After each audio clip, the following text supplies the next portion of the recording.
Hello everyone, and welcome to the Fictional Vortex. So we are back with an interesting movie on what if Naruto became the ultimate Pokémon sage with power of Arceus and fall in love with Cynthia and Dawn. But before we start, I just want to remind you to please subscribe to my channel and hit the like button if you enjoy my content. Let's start the story. Chapter 1. Dimensional Displacement. The fabric of reality tore with a sound like thunder compressed into a single, impossible moment. Overhead, the sky above Eterna Forest split into a wound of churning blues and violets, sending panicked flocks of starlight scattering across the horizon.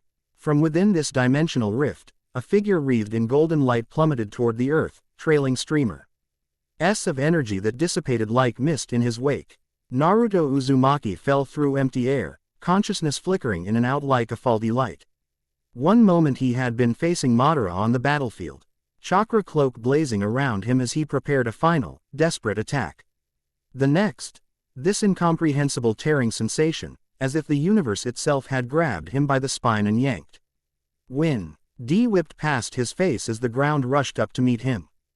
Through slitted eyes, he registered an unfamiliar landscape of dense, verdant forest unlike anything in the land of fire.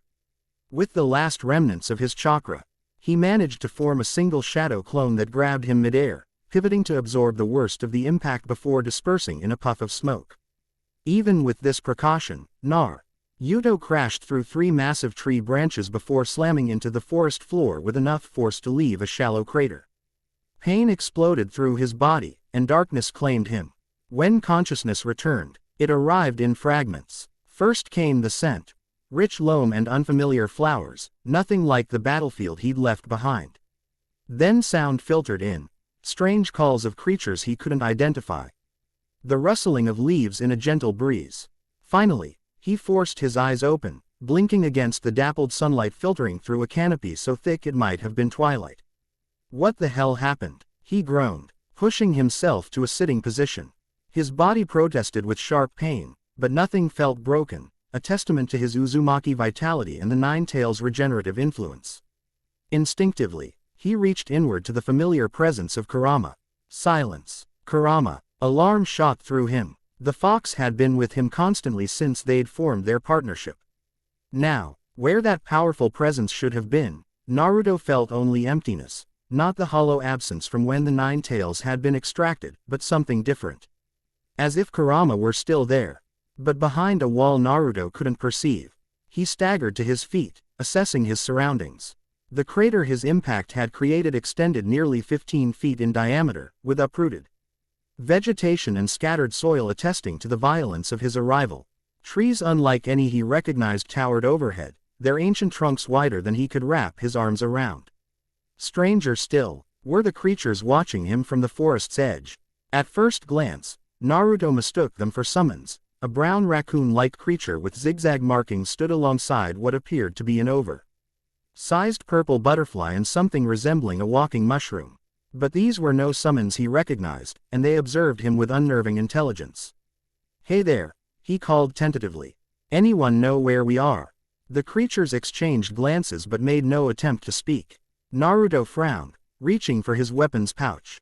It was still there, though several kunai had been lost in the fall. His headband remained securely in place, the familiar weight of the metal plate against his forehead offering small comfort in this alien situation. The raccoon creature, a zigzagoon, though Naruto had no way of knowing this, suddenly darted forward, zigzagging across the ground before stopping at his feet. It sniffed curiously at his sandals, then looked up with bright, inquisitive eyes. "Zagoon," it chittered, head tilted to one side. Naruto crouched down slowly. "Hey there, little guy. You friendly?" Something extraordinary happened as he extended his hand toward the creature. A flicker of chakra. No, not quite chakra, but something similar, passed between them. In that brief moment of connection, Naruto understood the creature's curiosity, its lack of fear, and most surprisingly, its question. "Who you strange bright human?"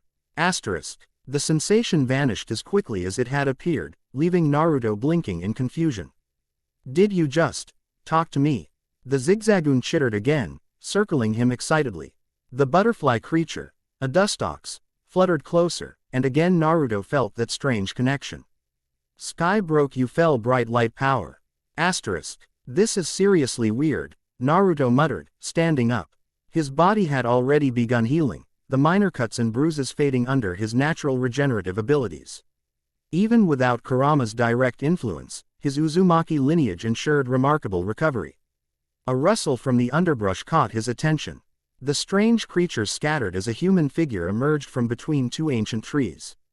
A girl with blue-black hair stepped into the clearing, her expression shifting from curiosity to concern as she took in the crater and Naruto's disheveled appearance. "Oh my goodness," she exclaimed. "Are you okay? What happened here?" Naruto raised his hands in a placating gesture, unsure if she was friend or foe in this strange place. "I'm fine. Just had a bit of a landing problem." The girl, perhaps 16 or 17, dressed in a black and pink outfit with a white beanie hat, approached cautiously. A small blue penguin-like creature waddled beside her, regarding Naruto with suspicious eyes. "Did you fall?" she asked, gaze darting to the broken branches overhead. "We heard a huge crash and saw this light in the sky. The whole forest is buzzing about it." Naruto studied her, ninja instincts automatically cataloging details. No visible weapons, but the strange penguin creature seemed protective. Her posture showed concern rather than hostility. No chakra signature he could detect, but then again, nothing in this place felt quite right to his senses. "Something like that," he hedged. "I'm Naruto Uzumaki. Mind telling me where exactly I am?" The girl blinked in surprise. "You're in Eterna Forest, just north of Eterna City." When Naruto's expression remained blank, she added, "in the Sinnoh region." None of these names meant anything to Naruto. A cold realization began forming in the pit of his stomach. "What continent is that on?" he asked carefully. The girl's brow furrowed. "Continent? It's just Sinnoh, one of the main Pokémon regions." She studied him more carefully now, taking in his orange and black jumpsuit, his headband, the whisker markings on his cheeks. "You're not from around here, are you?" "You could say that." Naruto's mind raced. Different world, different dimension. It wasn't entirely unprecedented. The Kamui technique created pocket dimensions, and he'd heard theories about parallel worlds. But to be accidentally transported to one. The penguin creature suddenly squawked and pointed at something behind Naruto. He turned to see a larger creature approaching, sleek and black with glowing yellow rings across its body. The new arrival moved with deliberate purpose, its red eyes fixed on Naruto with unsettling intensity. "An Umbreon," the girl gasped. "Those are really rare in Sinnoh." The Umbreon stopped several paces away, its rings pulsing with a rhythmic light.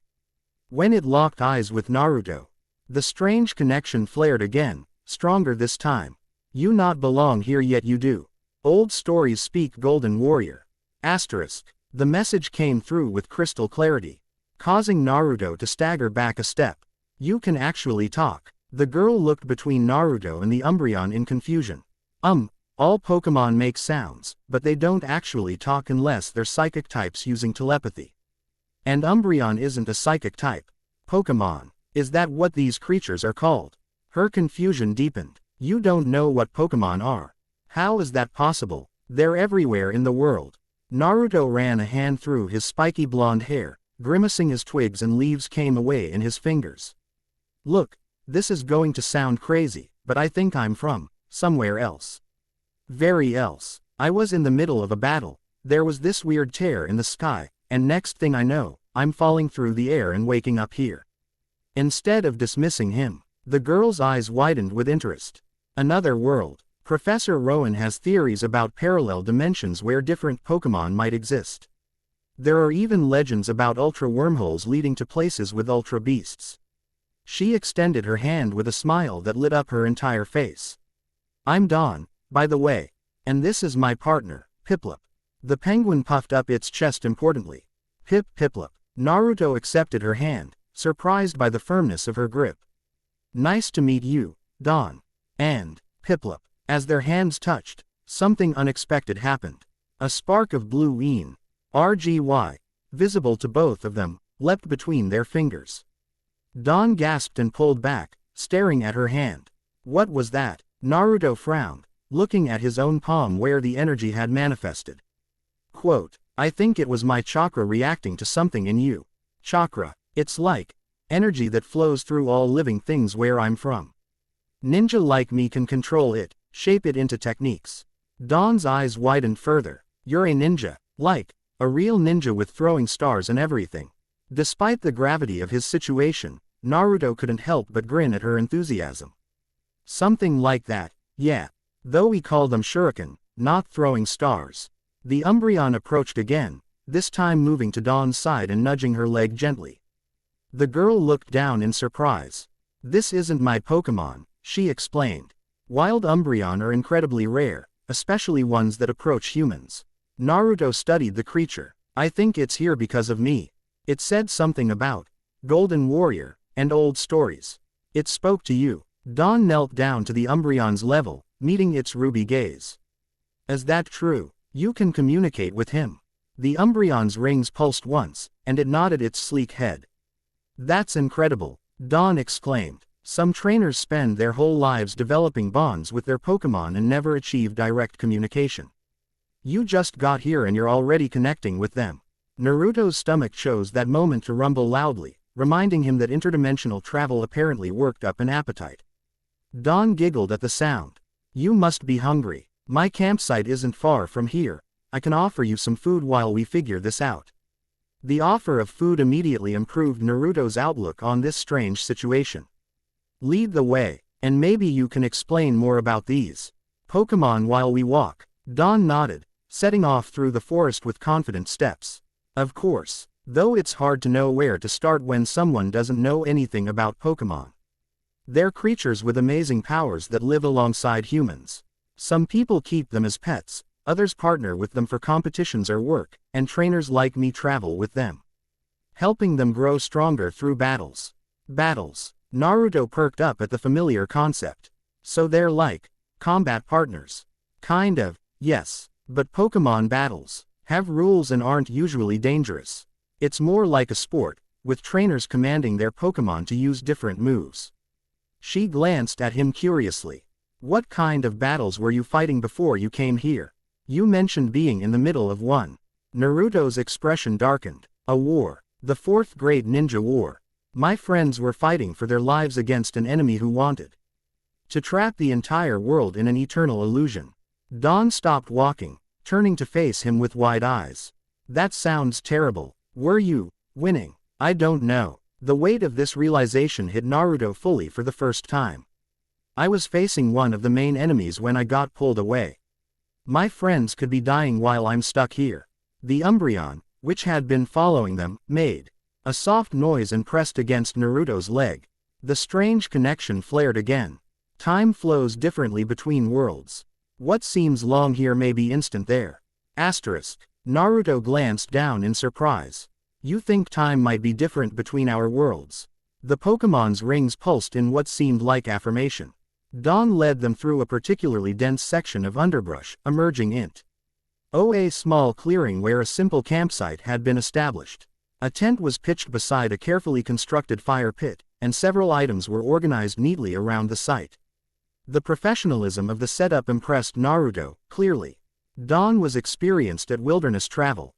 You're taking this awfully well, Naruto observed as she gestured for him to sit on a folded blanket. Most people would run screaming from a stranger claiming to be from another world. Dawn shrugged, rummaging through a backpack. I've seen legendary Pokémon that control time and space. Professor Rowan's RCH includes theories about multiple dimensions. And besides, she paused, considering her next words carefully. Something about your story feels right. Like pieces clicking into place. She handed him a sandwich wrapped in paper and a canteen of water. Naruto accepted both gratefully, devouring the sandwich in 3 enormous bites. Dawn watched with amused surprise as he wiped crumbs from his mouth. Sorry, he said sheepishly. I burned through energy pretty fast. It's fine, I have plenty more. She passed him another sandwich. So, these ninja abilities of yours, what exactly can you do? Naruto brightened at the question. All kinds of things. I can make shadow clones of myself, use different elemental techniques, sense negative emotions. He paused, frowning. Though something feels different here. My chakra doesn't flow quite the same way. To demonstrate, he formed the familiar hand sign. Shadow clone jutsu. There was a puff of smoke, but instead of the dozens of clones he'd intended to create, only a single copy materialized beside him. The clone looked as surprised as Naruto felt. That's not right, both Narutos said simultaneously. I should be able to make way more than that. Dawn stared in astonishment. You just duplicated yourself. That's amazing. The clone grinned and scratched the back of his head. It's a basic technique where I'm from. Usually, I can make hundreds. Hundreds. Dawn exclaimed. That's not basic at all. Even the most powerful psychic Pokémon can only make a few copies with double team, and they're just illusions, not solid duplicates.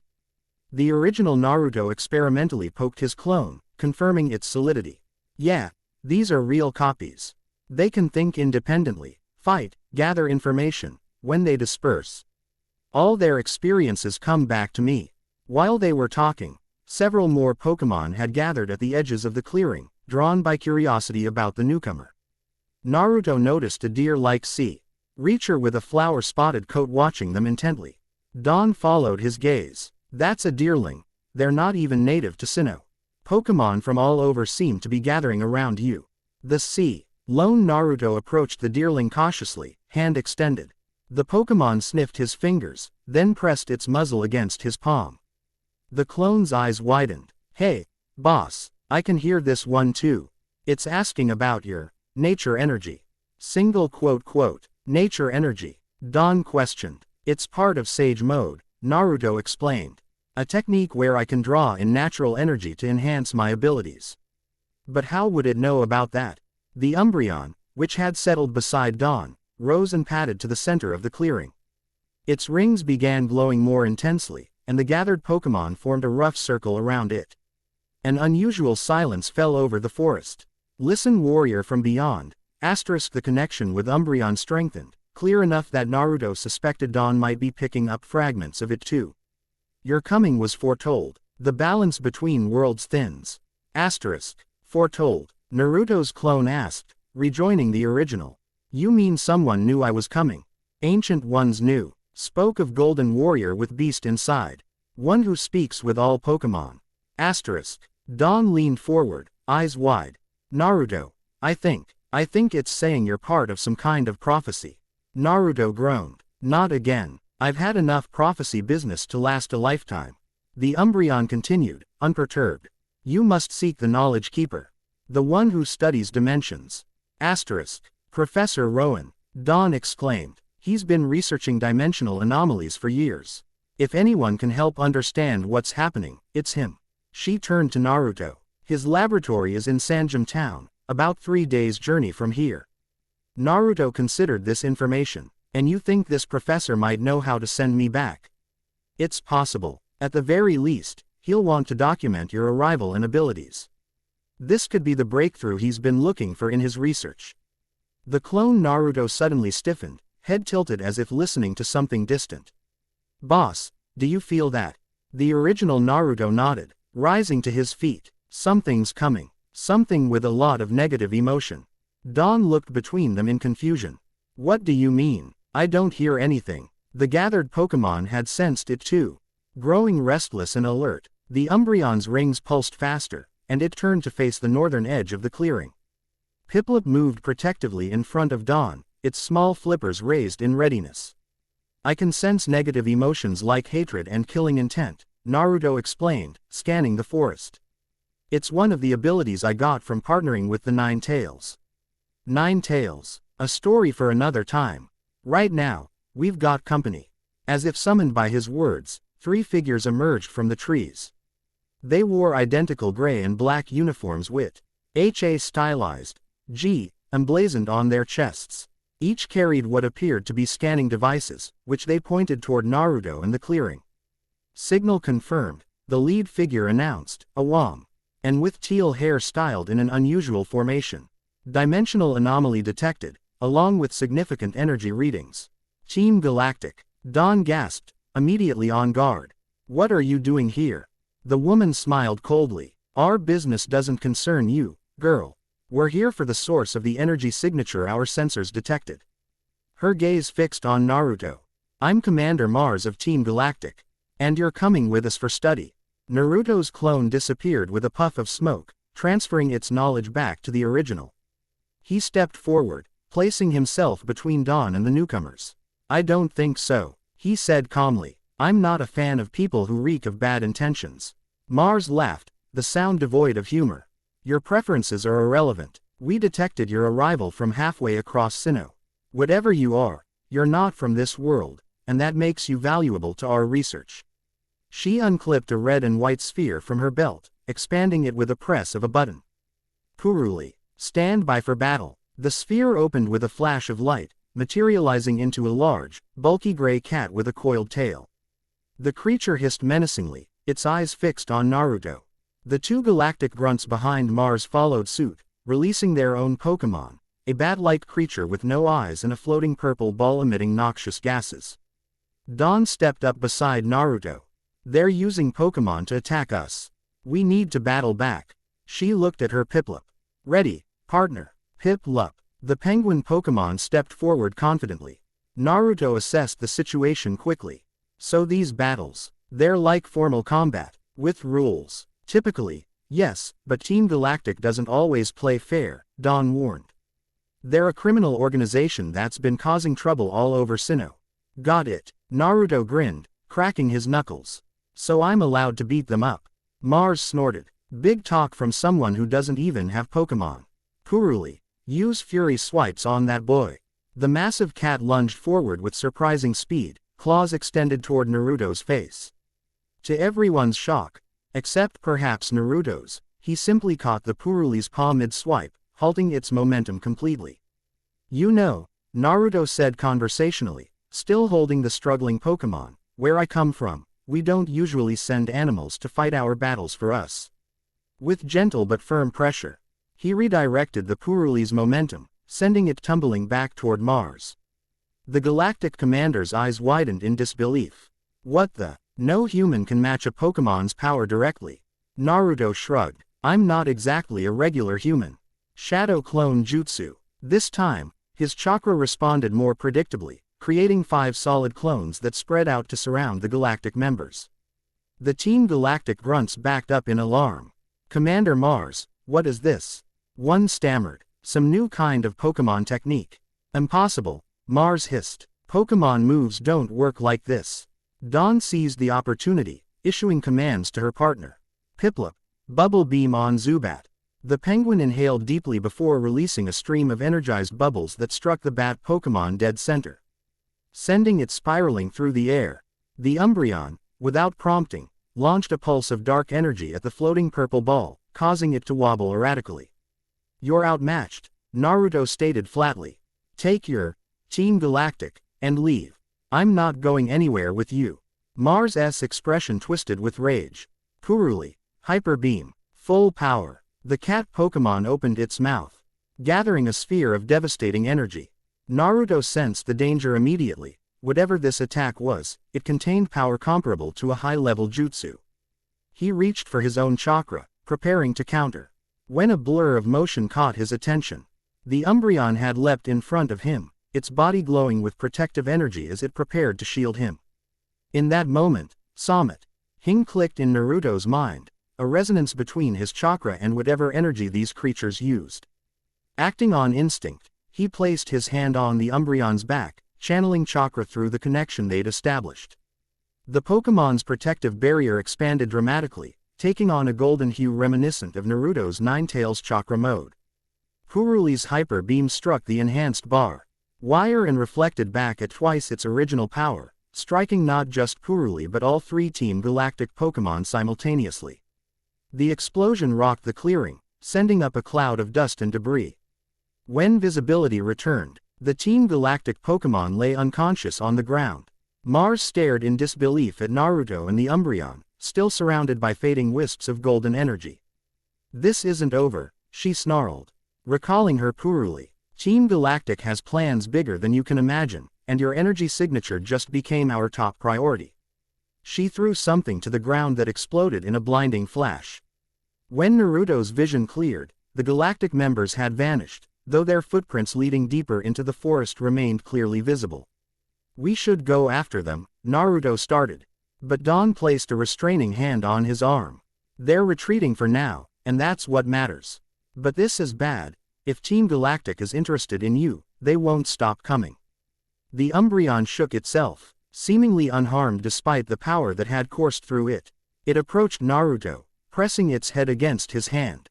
Connection stronger than expected. You have gift. Asterisk. What just happened? Naruto asked, looking between the Umbreon and Dawn.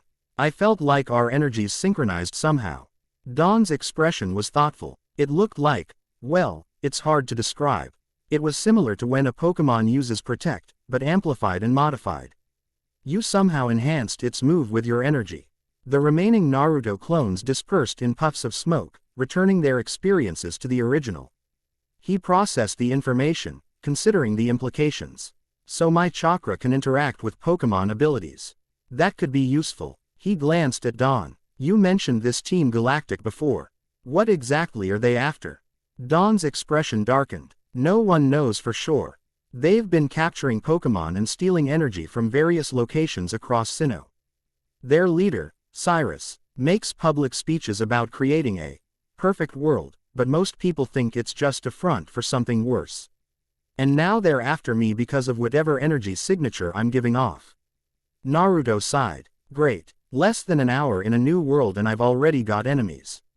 That's why we need to get to Professor Rowan as soon as possible, Dawn urged. Not just to help you find a way home, but to understand what Team Galactic might want with your energy. The Umbreon nudged Naruto again, its mental voice clear. I will guide you. Others will join. The Golden Warrior must be protected. Asterisk. Looks like I've got a volunteer escort, Naruto said, gesturing to the Umbreon. It says it'll guide us. Dawn looked at the Dark-type Pokémon with renewed interest. An Umbreon volunteering to travel with humans. That's extremely rare. She knelt down to its level. Thank you for your help. The Umbreon acknowledged her with a dignified nod before turning its attention back to Naruto. Rest tonight. Journey begins tomorrow. Others watch over you. Asterisk. As if in confirmation of its words, Naruto became aware of dozens of eyes observing them from the forest. Pokémon of various shapes and sizes. All maintaining a respectful distance but clearly standing guard. I've never seen anything like this, Dawn whispered in awe. They're protecting us. Protecting you. Naruto scratched the back of his head, embarrassed by the attention.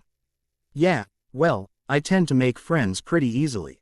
The sun was beginning to set, casting long shadows through the ancient trees of Eterna Forest. Dawn busied herself preparing the campsite for the night, adding wood to the fire pit and retrieving supplies from her backpack. We should rest like Umbreon suggested, she said practically. It's a long journey to Sanjum Town, and with Team Galactic aware of your presence, we'll need to be careful. Naruto nodded, though rest was the furthest thing from his mind. Worry for his friends back home gnawed at him, along with the unsettling silence where Kurama's presence should be. Still, practicality won out. He needed to understand this world and find allies if he was going to have any chance of returning home. As twilight deepened into true darkness, the campfire's warm glow illuminated their small clearing. The Umbreon's rings provided additional soft light, pulsing with a rhythm that seemed almost like a heartbeat. Piplup had nestled against Dawn's side, while other wild Pokémon maintained their vigilant perimeter. Tell me about your world, Dawn said softly, passing Naruto a cup of hot tea. What's it like where you come from? Naruto accepted the tea gratefully, gathering his thoughts. It's divided into different nations, each with their own hidden village of ninja. I'm from Konoha, the village hidden in the leaves, in the land of fire. We train from childhood to master chakra and jutsu techniques. And there's a war happening. Yeah, Naruto's expression grew solemn. A guy named Madara Uchiha is trying to capture all the tailed beasts, powerful chakra entities, to cast a technique called the Infinite Tsukuyomi. It would trap everyone in an eternal illusion.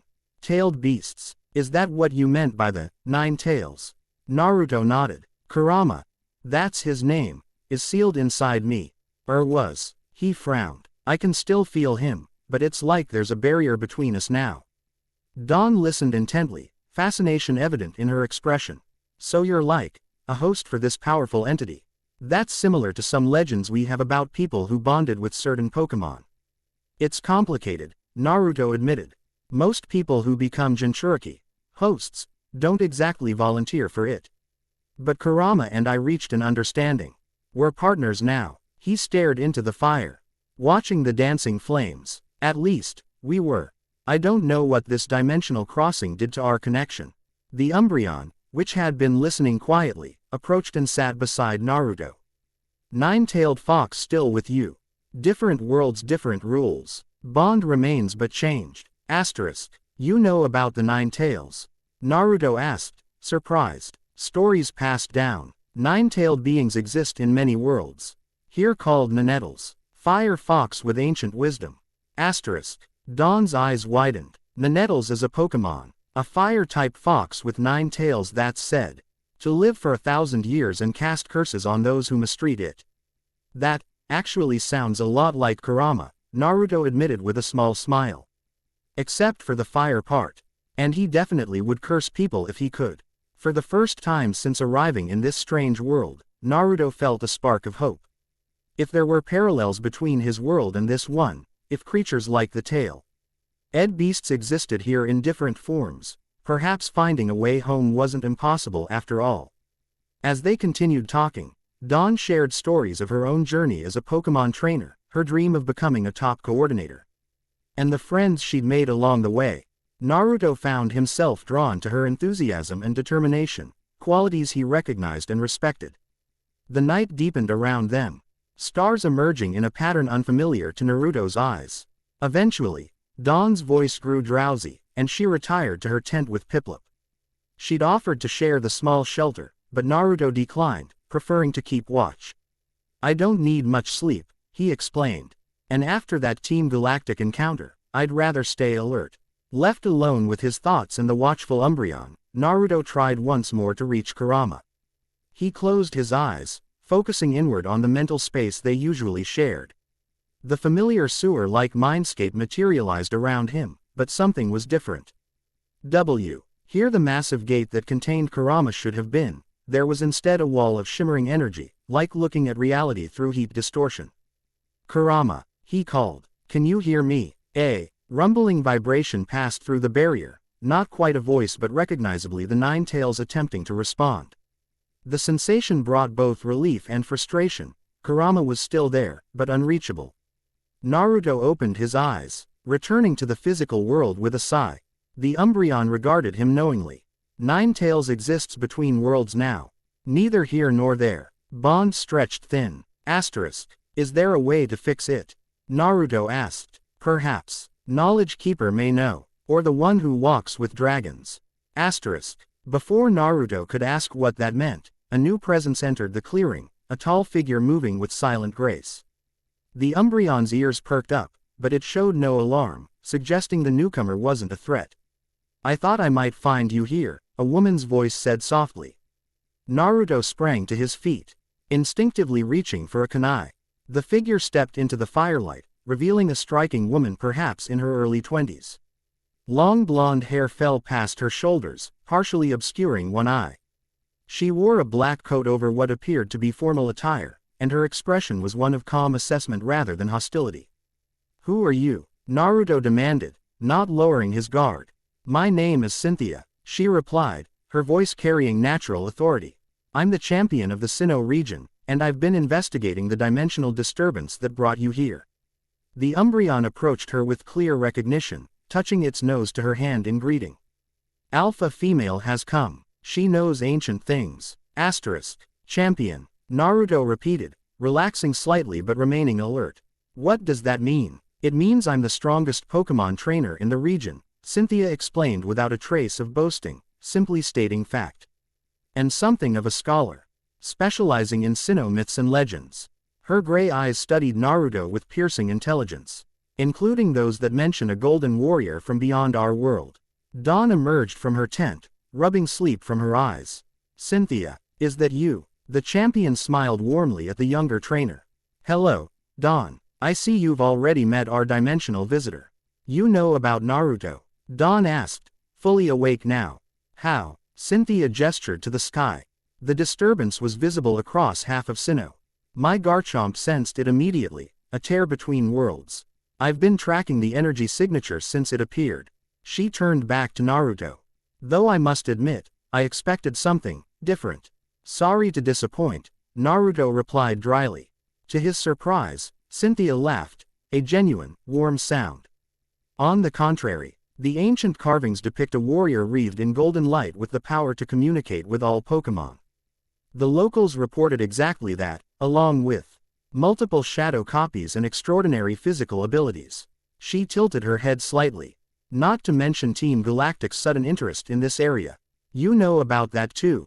Dawn asked. I make it my business to know Team Galactic's movements, Cynthia replied, her expression hardening momentarily. They've become increasingly bold in recent months, and I've suspected they're researching dimensional energy. Your arrival may have accelerated their plans. Naruto crossed his arms, considering this new information. So you're saying my being here is causing problems?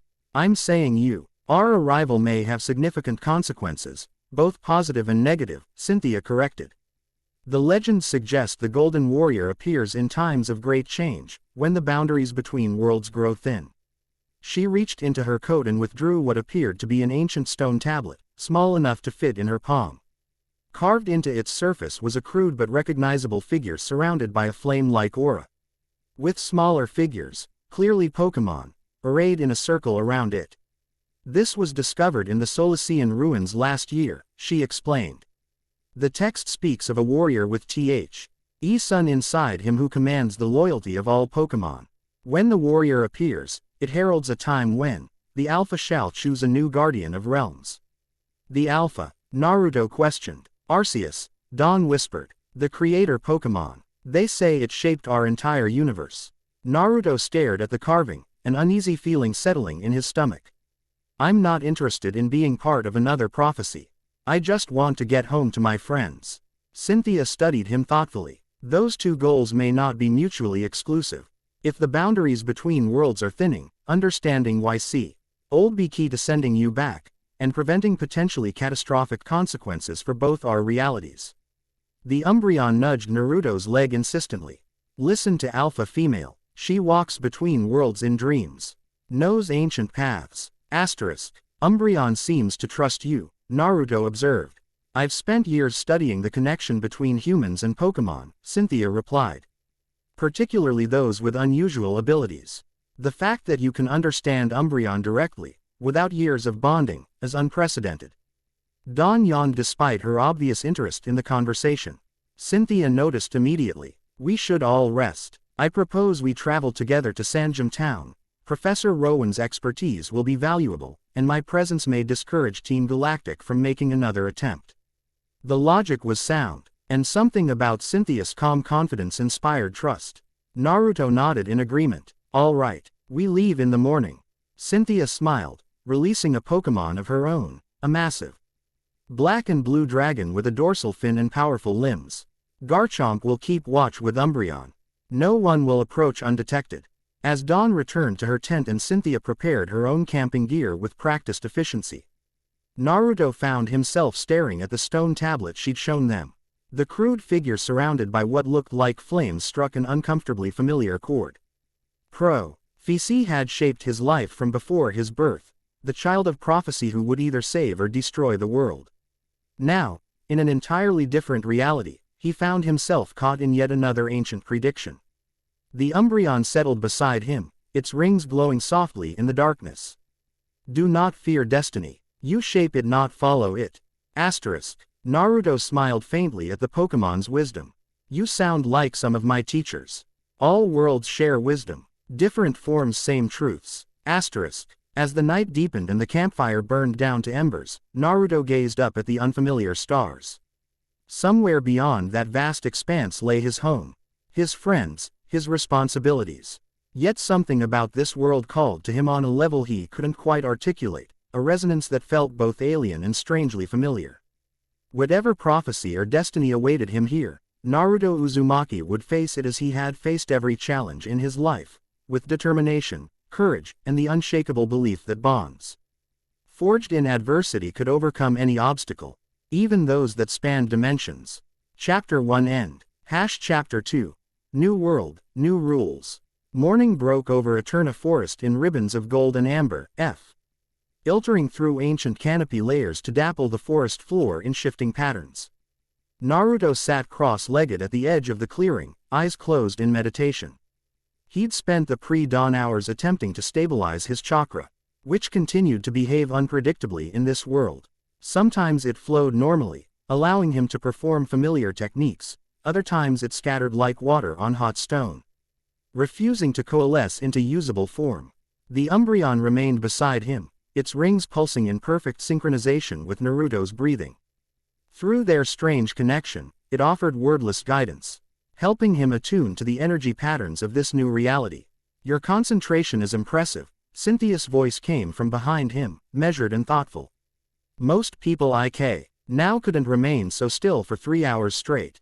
Naruto opened his eyes, rolling his shoulders to release tension. Meditation helps me connect with natural energy. Though it feels different here, wilder somehow. Cynthia approached, offering a steaming cup. Tea. Dawn is preparing breakfast before we depart. Accepting the cup with a nod of thanks, Naruto observed the champion in the morning light. Despite having presumably slept in a forest clearing, she appeared immaculate, her black coat free of wrinkles, her long blonde hair falling in perfect waves. Something about her composed demeanor reminded him of Tsunade, though without the Hokage's legendary temper. You're studying me, Cynthia noted with a hint of amusement. Just trying to figure you out. Naruto sipped the tea, finding it surprisingly pleasant. Where I come from, the strongest fighters aren't usually the most level-headed. She raised an eyebrow. You believe strength and composure are mutually exclusive. Not exactly. It's just. He searched for the right words. The strongest person I know throws desks through walls when she's angry. A brief smile flickered across Cynthia's face. I save my intensity for battle. You'll see it eventually, I suspect. From the campsite, Dawn called out cheerfully, breakfast is ready. And Piplup, stop trying to steal the berries, they need to be mixed properly.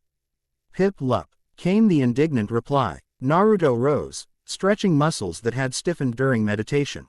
As he and Cynthia walked back to camp, the Umbreon padded silently alongside them. Have you made any progress reaching your partner? Cynthia asked quietly. The Nine-Tails entity you mentioned. Naruto blinked in surprise. How do you? Dawn briefed me while you were meditating. She glanced at him apologetically. I hope you don't mind. Understanding your situation helps me determine how best to assist you. It's fine. Naruto shrugged. And no progress. I can sense Kurama, but it's like he's behind a wall I can't break through. Cynthia considered this information. Dimensional barriers often affect energy differently than physical matter. Your body crossed intact, but perhaps energy-based connections are stretched thin. At the campsite, Dawn had arranged a surprisingly elaborate breakfast given their limited resources.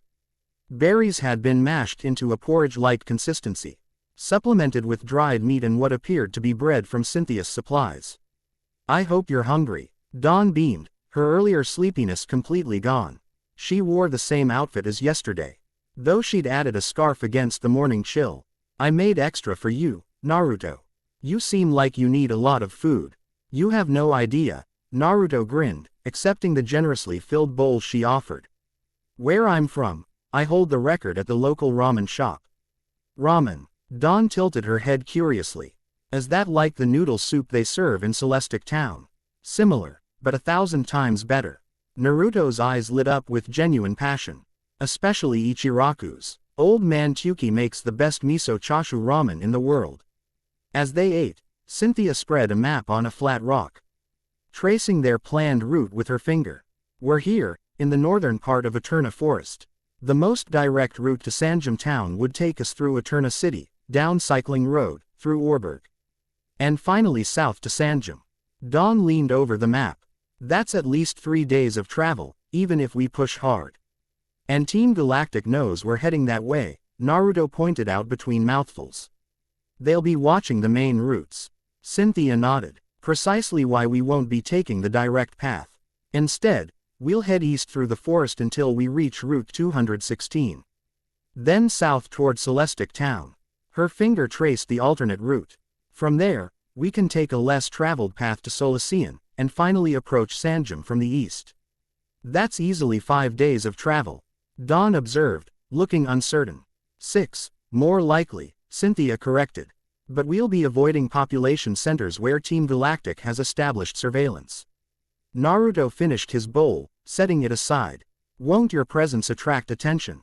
You said you're the champion, doesn't that make you pretty recognizable? In cities, certainly, but I've spent years exploring Sinnoh's wilderness. I know how to travel inconspicuously when needed. She rolled up the map with practiced precision. Besides, the longer route gives us time to document your abilities and how they interact with this world. Dawn brightened at this. Like how you enhanced Umbreon's Protect move yesterday. I've never seen anything like that. Speaking of which, Naruto glanced at the Dark-type Pokémon, which had been silently observing their conversation. Is Umbreon coming with us? Guide you to Knowledge Keeper. Others will join along way. Asterisk. That's a yes, Naruto translated. It says others will join us too. Cynthia's expression remained neutral, but her eyes sharpened with interest. The direct communication you share with Pokémon is unprecedented. Even psychics who see and read Pokémon emotions rarely achieve such clear understanding. Dawn began packing up the campsite with practiced efficiency. Professor Rowan will want to document everything. He's been studying Pokémon communication for decades. Within half an hour, they had dismantled the campsite completely, leaving no trace of their presence. Cynthia led them eastward through the forest, moving with confidence that suggested intimate familiarity with the terrain. Dawn followed, occasionally stopping to observe Pokémon or collect berries she insisted might be useful later. Naruto brought up the rear with Umbreon, maintaining vigilant awareness of their surroundings. As they walked, Dawn peppered Naruto with questions about his world and abilities. Unlike many who might have been overwhelmed by dimensional displacement, she approached the situation with boundless curiosity and enthusiasm. So these shadow clones, she asked, stepping over a fallen log, they're completely solid and independent. Yep, they think, act, and fight just like me, Naruto explained. When they disperse, all their memories and experiences return to me. It's great for training or gathering information. That's amazing. Her eyes lit up. Could you teach me to make them? Naruto laughed. It doesn't work that way. You'd need chakra, which is. He paused, frowning thoughtfully. Actually, I'm not sure if people here have chakra or not. Everyone has it in my world, but most civilians never learn to use it consciously. Cynthia, who had been listening quietly, joined the conversation. Humans in our world possess aura, a form of life energy that can be sensed and, in rare cases, manipulated. There are ancient accounts of aura guardians who could use this energy for extraordinary feats. That sounds a lot like chakra, Naruto observed. Maybe they're the same thing with different names. Or similar energies with different properties, Cynthia suggested. Pokémon use moves that manipulate various energy types, fire, water, electricity, and so on. But they all stem from a core energy that might be comparable to your chakra. Dawn's face lit up with sudden inspiration. Wait, Naruto, could you try using a shadow clone right now? I want to see something. Shrugging, Naruto formed the familiar hand sign. Shadow clone jutsu. In a puff of smoke, 3 perfect copies of Naruto materialized beside him. Dawn approached one, examining it with fascinated intensity. Incredible, she breathed. It's not just an illusion. You've actually created matter and energy from nothing. The clone grinned. Not exactly nothing. It takes chakra to maintain us. Dawn turned to Cynthia, practically bouncing with excitement. This is just like Double Team, but solid.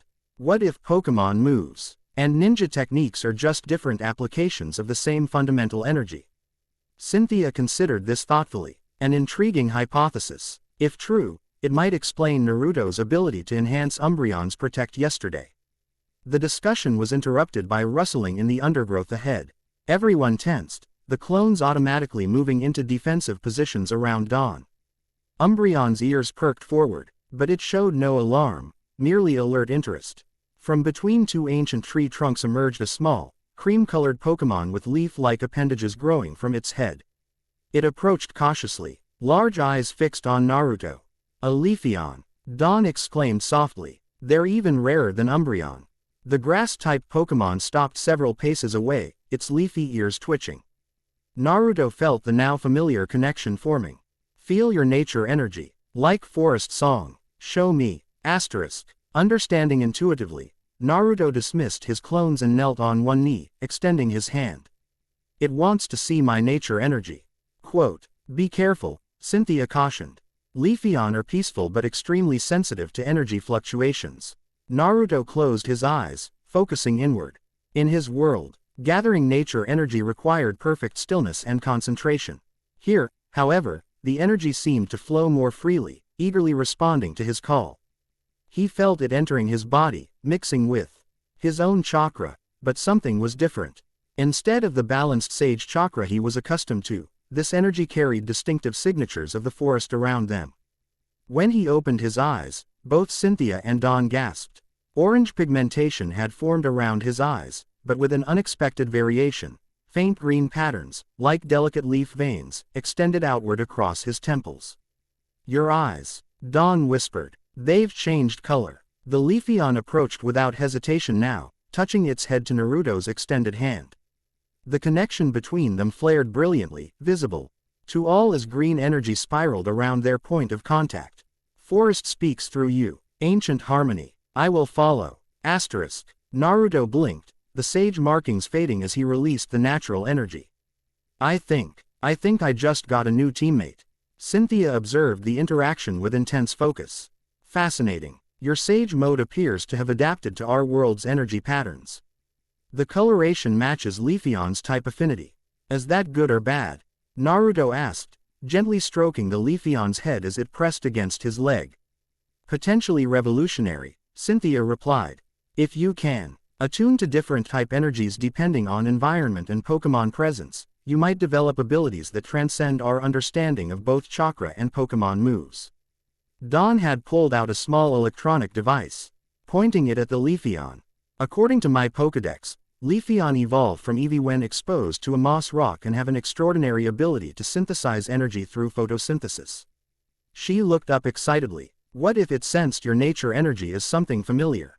The journey resumed with Leafeon joining their party, walking alongside Umbreon as if they'd been companions for years. Naruto noticed that other forest Pokémon now approached more boldly, watching from branches or peering around trunks as the group passed. By midday, they had covered significant ground.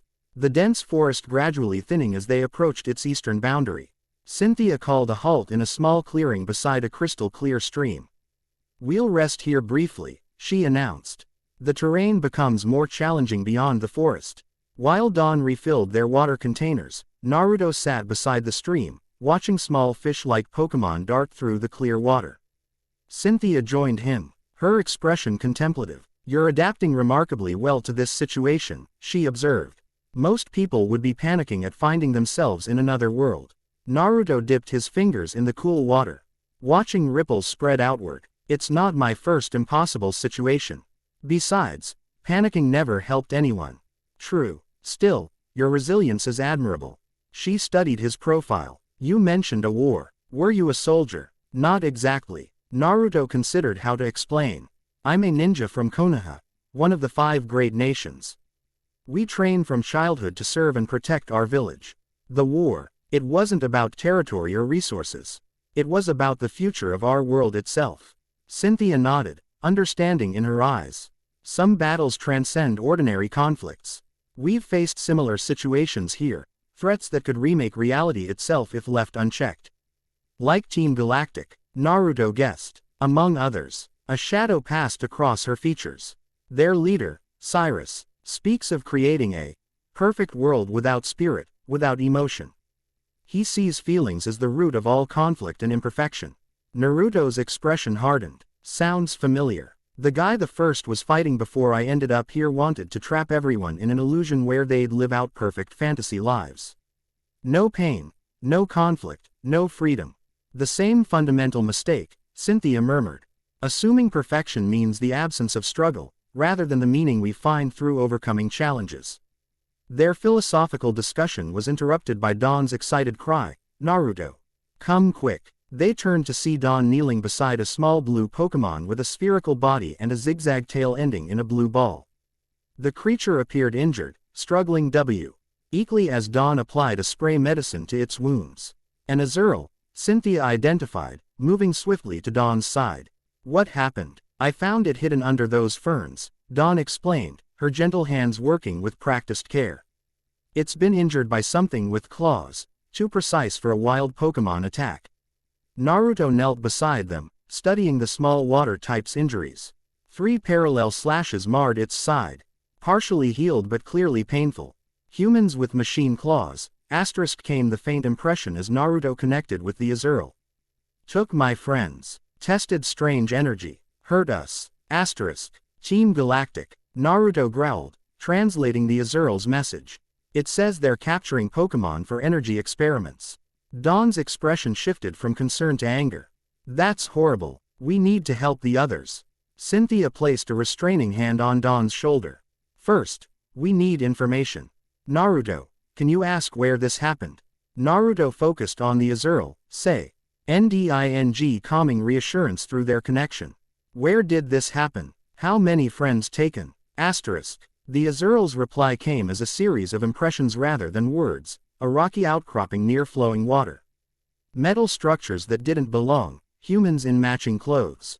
5 friends taken. 2 suns ago. There's some kind of facility near a waterfall, Naruto relayed. They took 5 Pokémon 2 days ago. From the images I'm getting, it's not far from here, maybe a few hours north.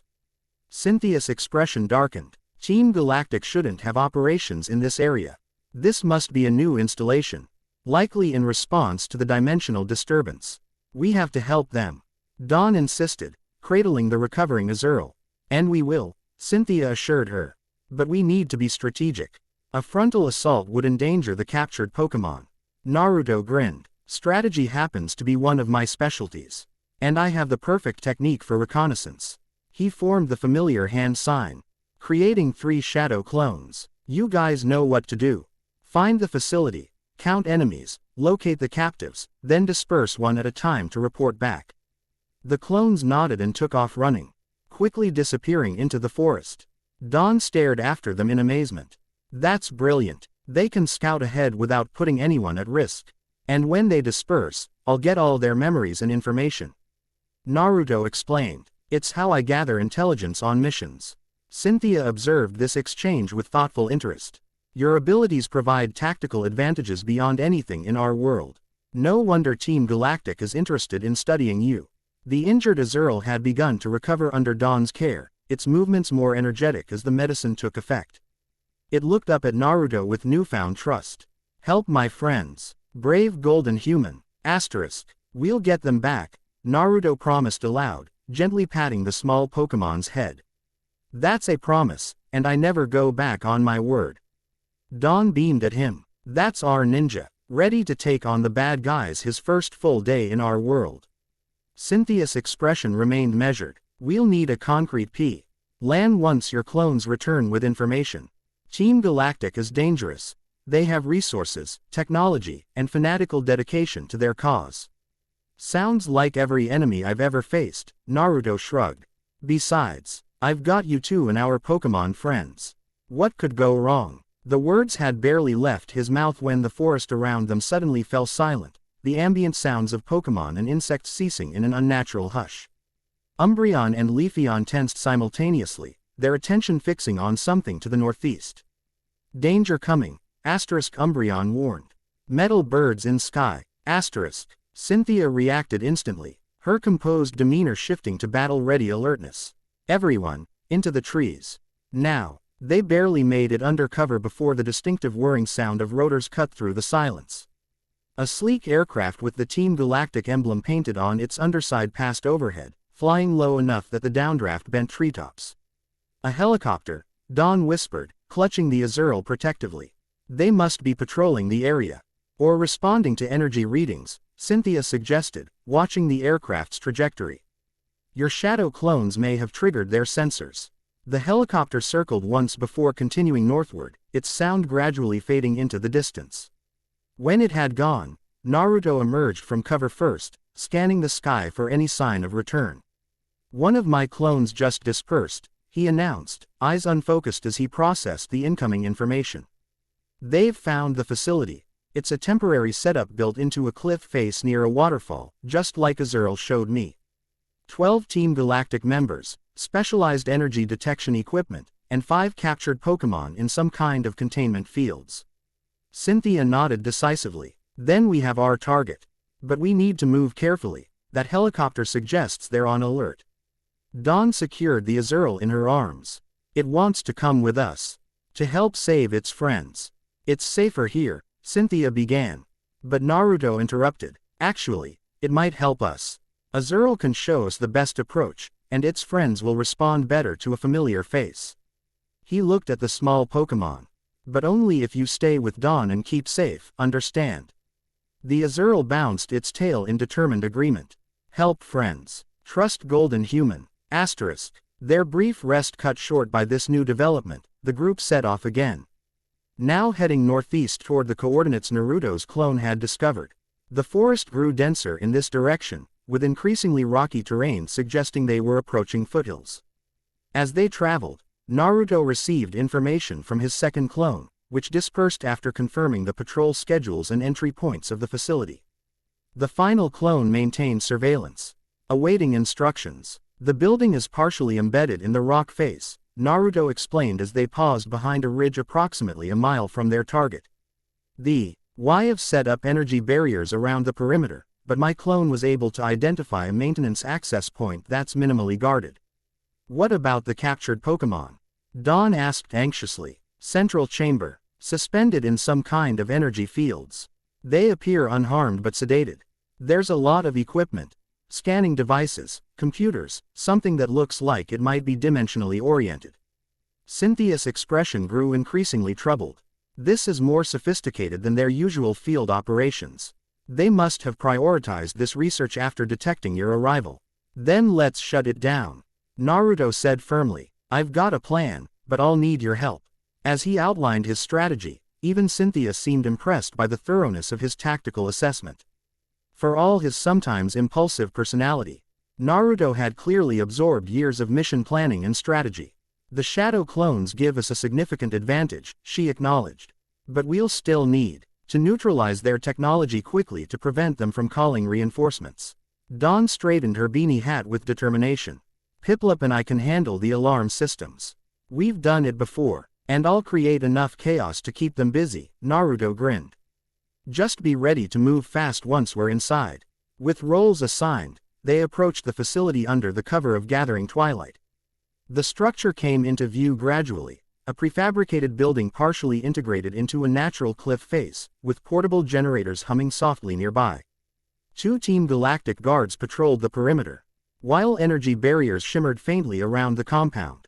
Naruto's final clone had positioned itself on a ledge overlooking the facility, providing real-time observation. The patrol patterns aligned as predicted. Naruto gave the signal to move. Shadow clone jutsu, he whispered, creating 20 identical copies that immediately scattered into predetermined positions. Cynthia released a Pokémon of her own, a sleek, black fox-like creature with yellow rings similar to Umbreon's. Luxray, disable the eastern generator on my signal. The electric Pokémon nodded understanding, slinking away into the underbrush with predatory grace. Dawn knelt beside Piplup. Ready, partner. Remember our contest combination. Whirlpool followed by Ice Beam to create cover.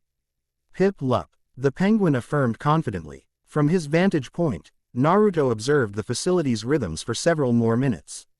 When the patrol guards reached their maximum separation, he nodded to Cynthia. Now, the champion made a subtle gesture, and her Luxray unleashed a focused electrical attack on the eastern generator. The machine sputtered, sparked dramatically, and went dark, taking half the energy barrier with it. Simultaneously, Naruto's clones created strategic diversions, several appearing at the western perimeter making enough noise to draw the guards' attention, while RS prepared to infiltrate the momentary gap in defenses. Dawn and Piplup executed their part flawlessly. The small penguin generated a swirling vortex of water that rose improbably high before freezing it with a brilliant beam of ice energy. The resulting ice sculpture not only provided visual cover but reflected the facility's searchlights in disorienting patterns.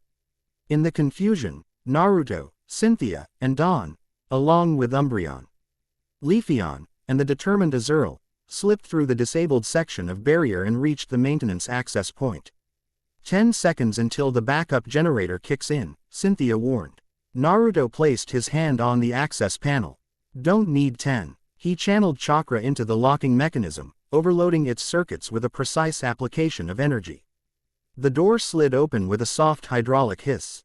They entered quickly, finding themselves in a narrow utility corridor lined with pipes and conduits.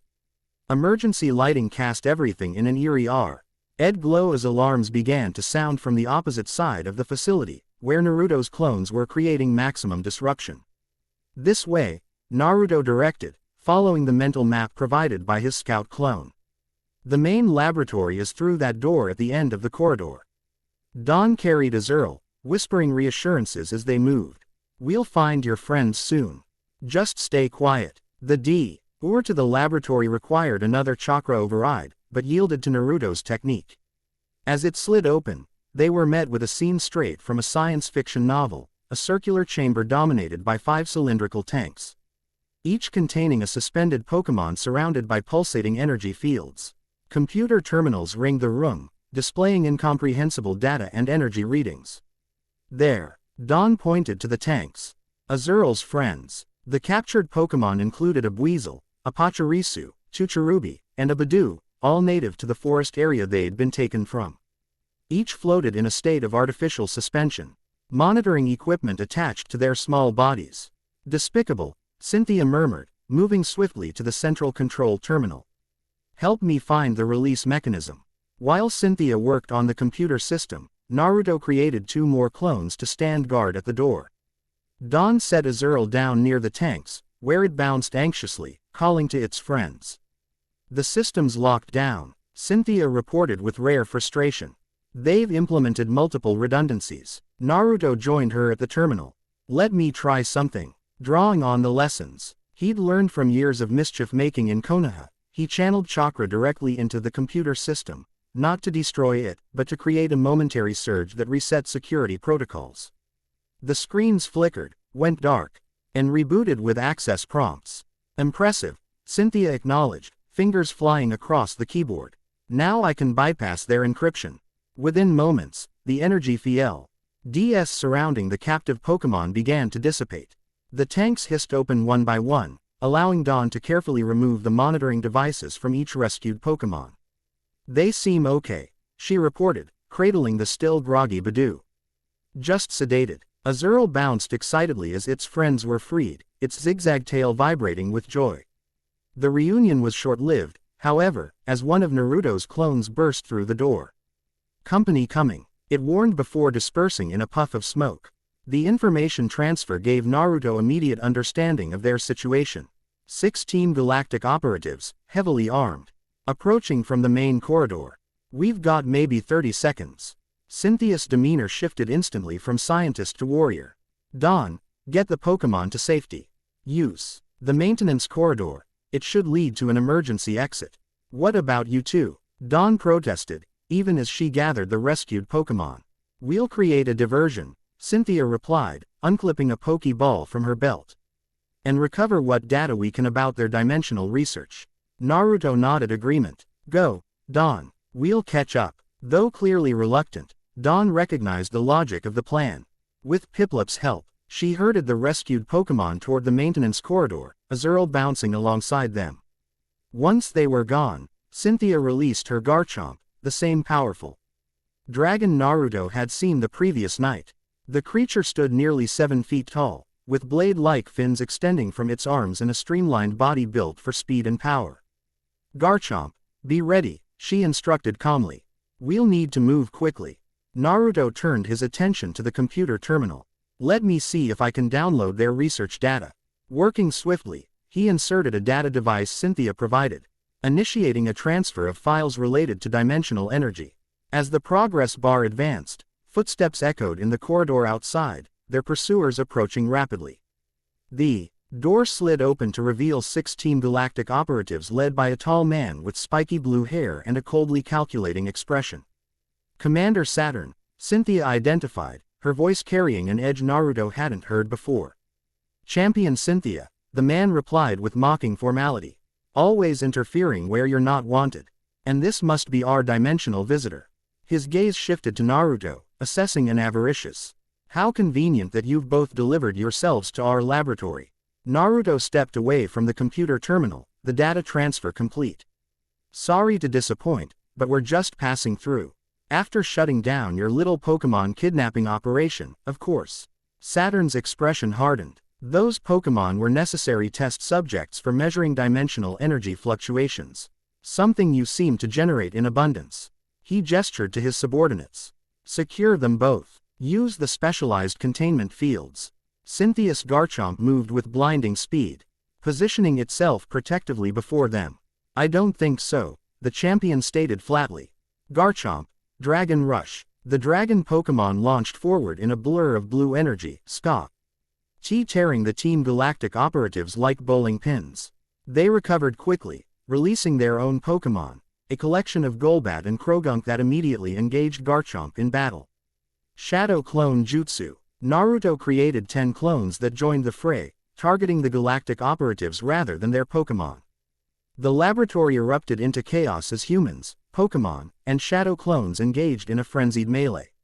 Saturn, however, maintained his composure. From his pocket, he withdrew a device unlike anything Naruto had seen, a handheld emitter that pulsed with ominous energy. "Reseer, on your energy signature has been most productive," he informed Naruto with clinical detachment. "This prototype should temporarily disrupt your abilities." He activated the device, sending a wave of energy rippling through the room. Naruto felt it immediately, a discordant vibration that sent pain shooting through his chakra network. His shadow clones destabilized, wavering like mirages before dispersing in puffs of smoke. "Naruto," Cynthia called in alarm, seeing him stagger. "I'm fine," he gritted through clenched teeth, though the disruption was intensely uncomfortable. "Just need to adjust." Saturn watched with scientific curiosity. "Fascinating. Your energy structure is attempting to compensate." Most resilient. Umbreon and Leafeon, who had remained beside Naruto throughout the battle, moved forward simultaneously. The two evolved forms of Eevee positioned themselves on either side of Naruto, their bodies beginning to glow with complementary energies, dark purple from Umbreon, vibrant green from Leafeon. Through his connection with them, Naruto felt their intention: join energies. Balance disruption. Find harmony. Acting on instinct, Naruto placed a hand on each Pokémon, creating a circuit of energy. As their powers flowed through him, he felt his chakra stabilizing, finding a new equilibrium that resisted Saturn's disruptor. "That's not possible," Saturn stated flatly. Adjusting his device's settings, the frequency should completely destabilize interdimensional energy patterns. Naruto straightened, feeling stronger as the Pokémon's energy synchronized with his own. "You're assuming my chakra follows your rules." He grinned, forming a hand sign. "Big mistake. Multi-shadow clone jutsu." This time, 20 perfect clones materialized around the laboratory, each solid and stable despite the disruptor's influence.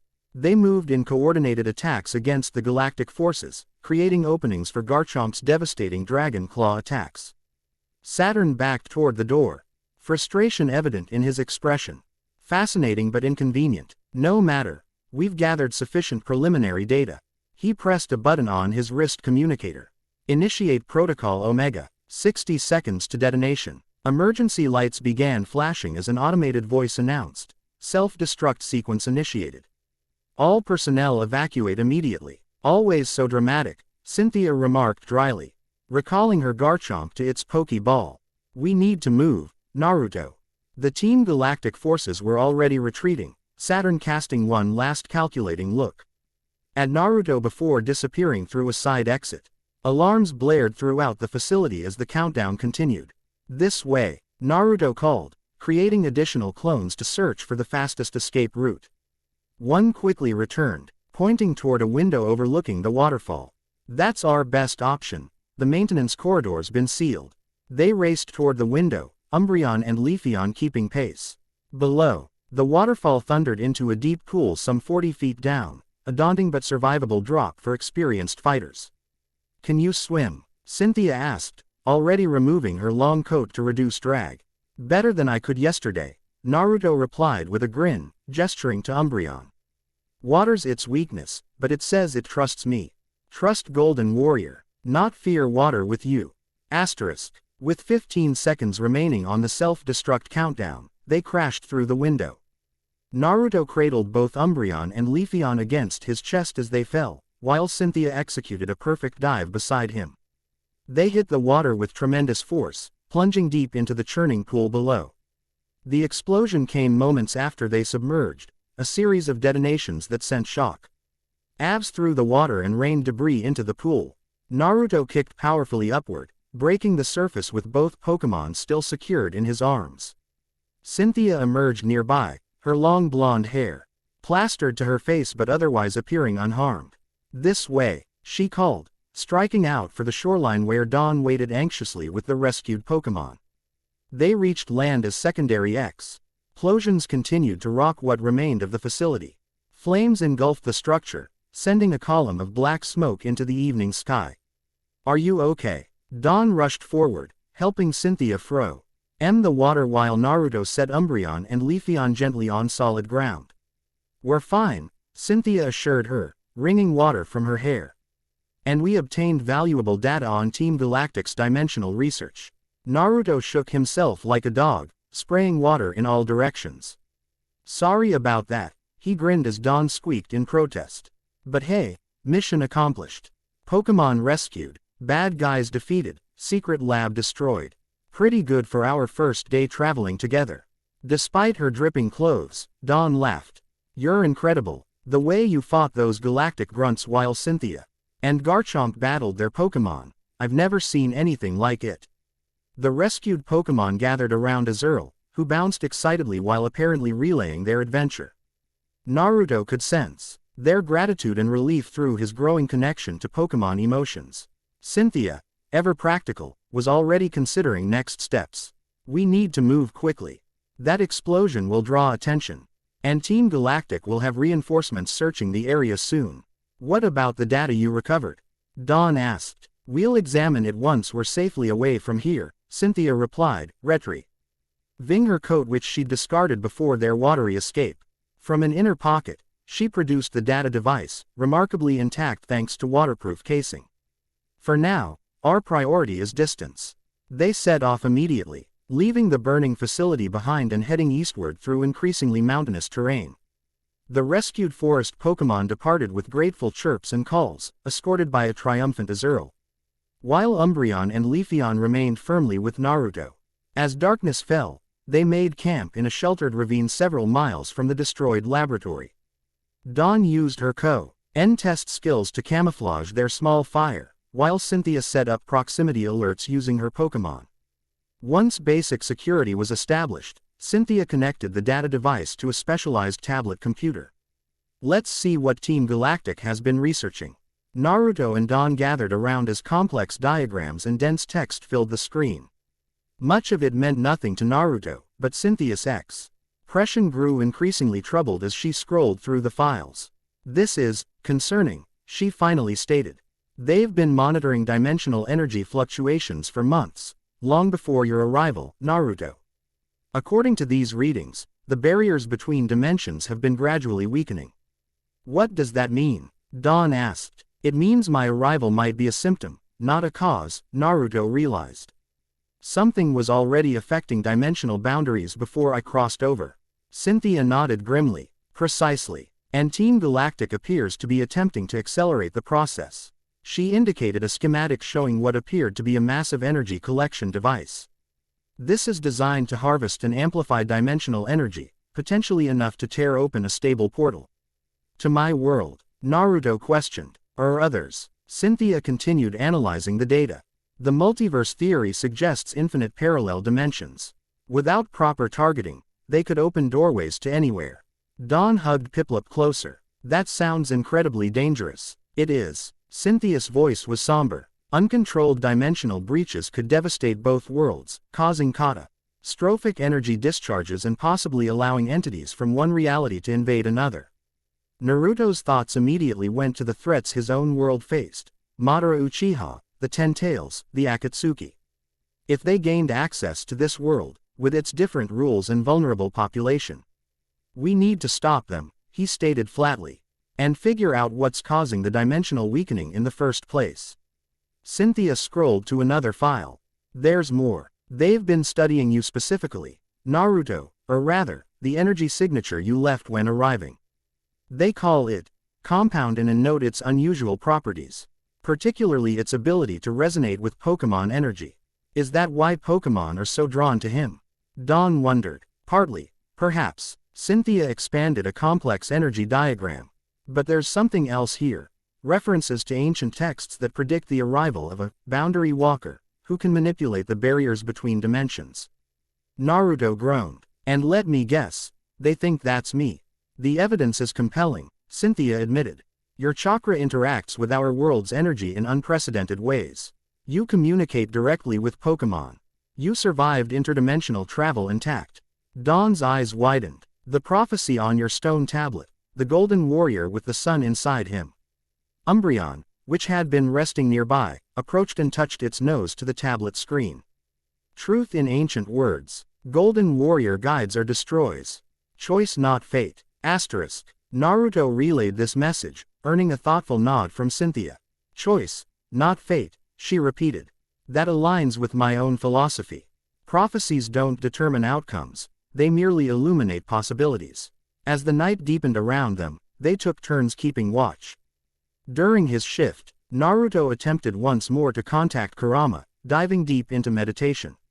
The barrier between them remained, but seemed somehow thinner, as if their connection was slowly adapting to his world's different energetic properties.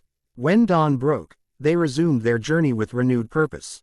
The data they'd recovered confirmed the urgency of reaching Professor Rowan's laboratory, where his expertise might help decipher the full implications of Team Galactic's research. The terrain grew increasingly varied as they traveled, dense forest giving way to rocky highlands, then sweeping meadows dotted with unfamiliar flowers. Throughout their journey, Pokémon continued to approach Naruto with curious interest, some merely observing while others briefly traveled alongside before departing. By mid-afternoon, they crested a ridge that offered spectacular views of the region. Cynthia pointed to distant landmarks, providing context to their journey. That's Mt. Coronet, the mountain range that divides Sinnoh. Beyond it lies Hearthome City, though our path takes us south toward Celestic Town. Dawn stretched, enjoying the panoramic vista. I always forget how beautiful Sinnoh is when you're not following the main routes. It is pretty amazing, Naruto agreed, genuinely impressed by the unspoiled wilderness. Reminds me of some parts of the Land of Fire, though the Pokémon definitely make it unique. As they rested briefly, Naruto noticed something odd about Umbreon's behavior. The Dark-type Pokémon kept looking skyward, its rings pulsing with agitated rhythm. Feel it, thinning above. Asterisk. Naruto followed its gaze but saw nothing unusual in the clear blue sky. What do you mean, thinning? Leafeon had also grown alert, the leaves on its body quivering. Boundary stretches. Energy bleeds through. Asterisk. Concerned, Naruto relayed these impressions to Cynthia and Dawn. The champion immediately retrieved a sophisticated measuring device from her pack. Energy readings are definitely abnormal, she confirmed, studying the fluctuating display. Similar to the patterns recorded in Team Galactic's data, but stronger. I don't see anything, Dawn said, squinting at the empty sky. Neither do I, but... Naruto paused, extending his senses. Something felt off. A subtle wrongness in the fabric of reality above them. Wait, I'm going to try something. Closing his eyes, he entered sage mode, drawing in the natural energy of their surroundings. The now familiar green-tinged markings appeared around his eyes as he attained perfect balance with nature. When he opened his eyes, he gasped. What is it? Dawn asked anxiously. What do you see? A tear. Naruto's voice was hushed with awe and concern. High up, maybe half a mile above us, there's a tear in the sky. It's small, but I can see through it. Through to where? Cynthia questioned intently. My world, Naruto whispered. I can see clouds, birds, different birds, not Pokémon. And, he squinted, focusing harder. Something else. Something moving fast through the tear.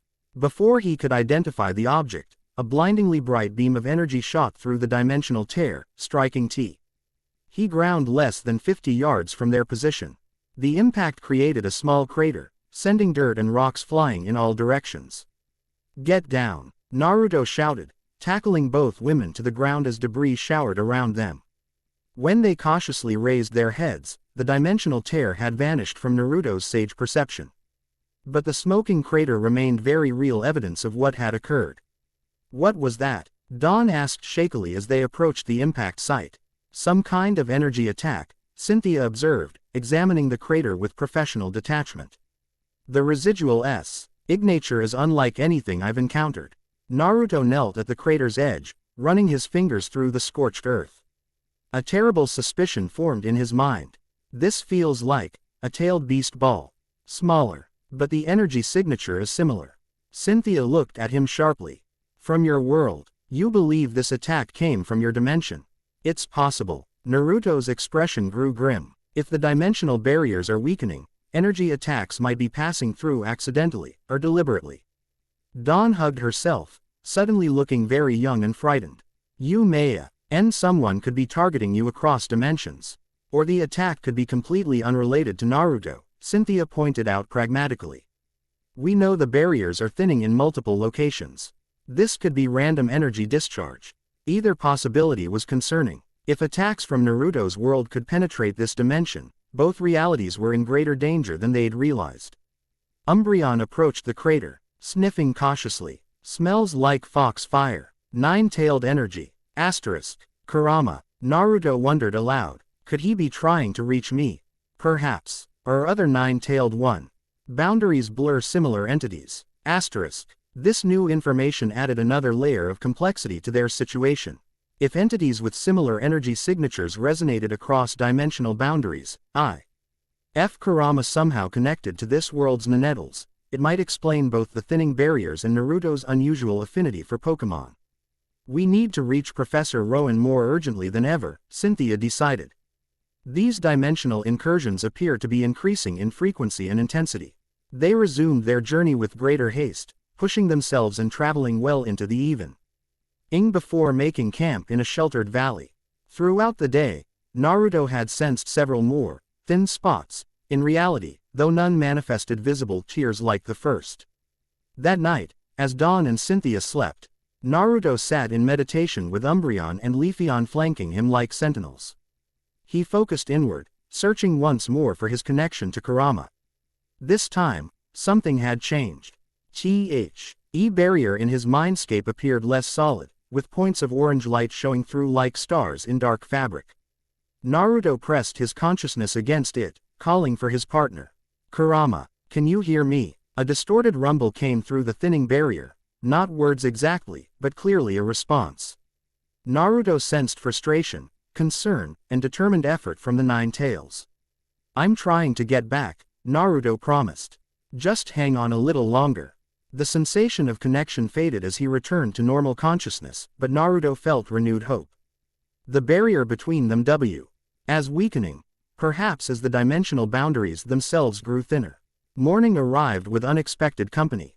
As they prepared to break camp, a small owl-like Pokémon descended from the trees, landing directly in front of Naruto with determined purpose. A Noctowl, Dawn identified with surprise. They're usually nocturnal. You rarely see them active at dawn. The Noctowl fixed Naruto with intense red eyes, establishing immediate mental connection. "Message from Knowledge Keeper. Knows of your coming. Celestic Town danger. Take hidden paths. Professor Rowan sent it." Dawn asked after Naruto translated. "Not Rowan," Naruto corrected. "Someone in Celestic Town. It says there's danger there and we should take hidden routes." Cynthia's expression sharpened with concern. "Celestic Town is my hometown, and where my grandmother lives. She's a renowned researcher of Sinnoh myths and legends. Could she be the Knowledge Keeper?" Noctowl mentioned. Dawn suggested. "It's possible," Cynthia acknowledged. "She's certainly knowledgeable about dimensional theories and ancient prophecies." She turned to the Noctowl. "Can you guide us along these hidden paths?" The owl Pokémon hooted affirmatively, spreading its wings in readiness. Their journey now directed by the Noctowl, They traveled through secluded valleys and hidden mountain passes that Cynthia admitted even she hadn't known existed. The owl Pokémon led them with unerring precision, occasionally circling back to ensure they followed correctly. By late afternoon, they approached Celestic Town from its eastern ridge. A vantage point that offered clear views of the small, historically significant settlement nestled in a natural basin. What they saw sent alarm coursing through the group. Team Galactic vehicles surrounded the town's central plaza, where the famous Celestic ruins contain some of Sinnoh's most ancient historical records. Uniformed operatives patrolled the perimeter while townsfolk were conspicuously absent from the streets. "They've occupied the town," Cynthia stated, her voice carrying a dangerous edge Naruto hadn't heard before. "And they're focusing on the ruins, where the oldest prophecies are recorded." Dawn gripped Piplup tightly. "Your grandmother lives adjacent to the ruins as their primary caretaker," Cynthia finished grimly. "We need to reach her, but direct approach is impossible with that level of galactic presence." Naruto studied the town layout, formulating a plan. "The underground waterways, do they connect to the ruins?" Cynthia looked at him in surprise. "Yes, actually. Ancient channels run beneath the entire town, connecting to the main chamber." "How did you know?" "Noctowl showed me," Naruto explained, pointing to his head. "The connection with Pokémon sometimes includes images, not just words. It showed me underground passages leading to the ruins." The owl Pokémon hooted confirmation, indicating a path that would lead them to a concealed entrance to the underground system. "Then that's our approach," Cynthia decided. "We'll enter through the waterways and assess the situation from below." The Noctowl guided them to a small cave entrance hidden behind a waterfall approximately a mile from town. Inside, ancient stone steps descended into darkness, worn smooth by centuries of use. These were ceremonial pathways, Cynthia explained as they carefully made their way down the slippery stairs, used by the original settlers of Celestic Town to access the underground springs. Dawn created light by having Piplup generate a small, controlled bubble beam that illuminated with a soft blue glow. The bubbles floated ahead of them, providing just enough visibility to navigate safely. The passage eventually opened into a larger cavern. Here an underground river flowed with surprising force. Ancient carvings covered the walls, depictions of legendary Pokémon and human figures engaged in what appeared to be ritual activities. "The Celestic Waterway," Cynthia identified reverently. "Few people even remember its existence. My grandmother showed me these passages when I was a child. They followed the underground river upstream, occasionally wading through shallow sections where the path disappeared. After nearly an hour of careful progress, they reached a junction where the waterway split into multiple channels. The central branch leads to the ruins," Cynthia directed, pointing to the widest channel. "We should be directly beneath the historical site now." Naruto created a shadow clone to scout ahead, sending it splashing quietly up the central passage. It returned minutes later with confirmation.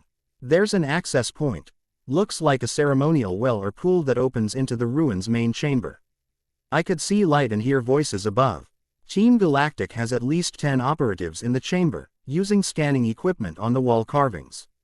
"And my grandmother?" Cynthia asked tensely. "An elderly woman is with them, not restrained, but clearly under guard. She appears to be translating inscriptions for them."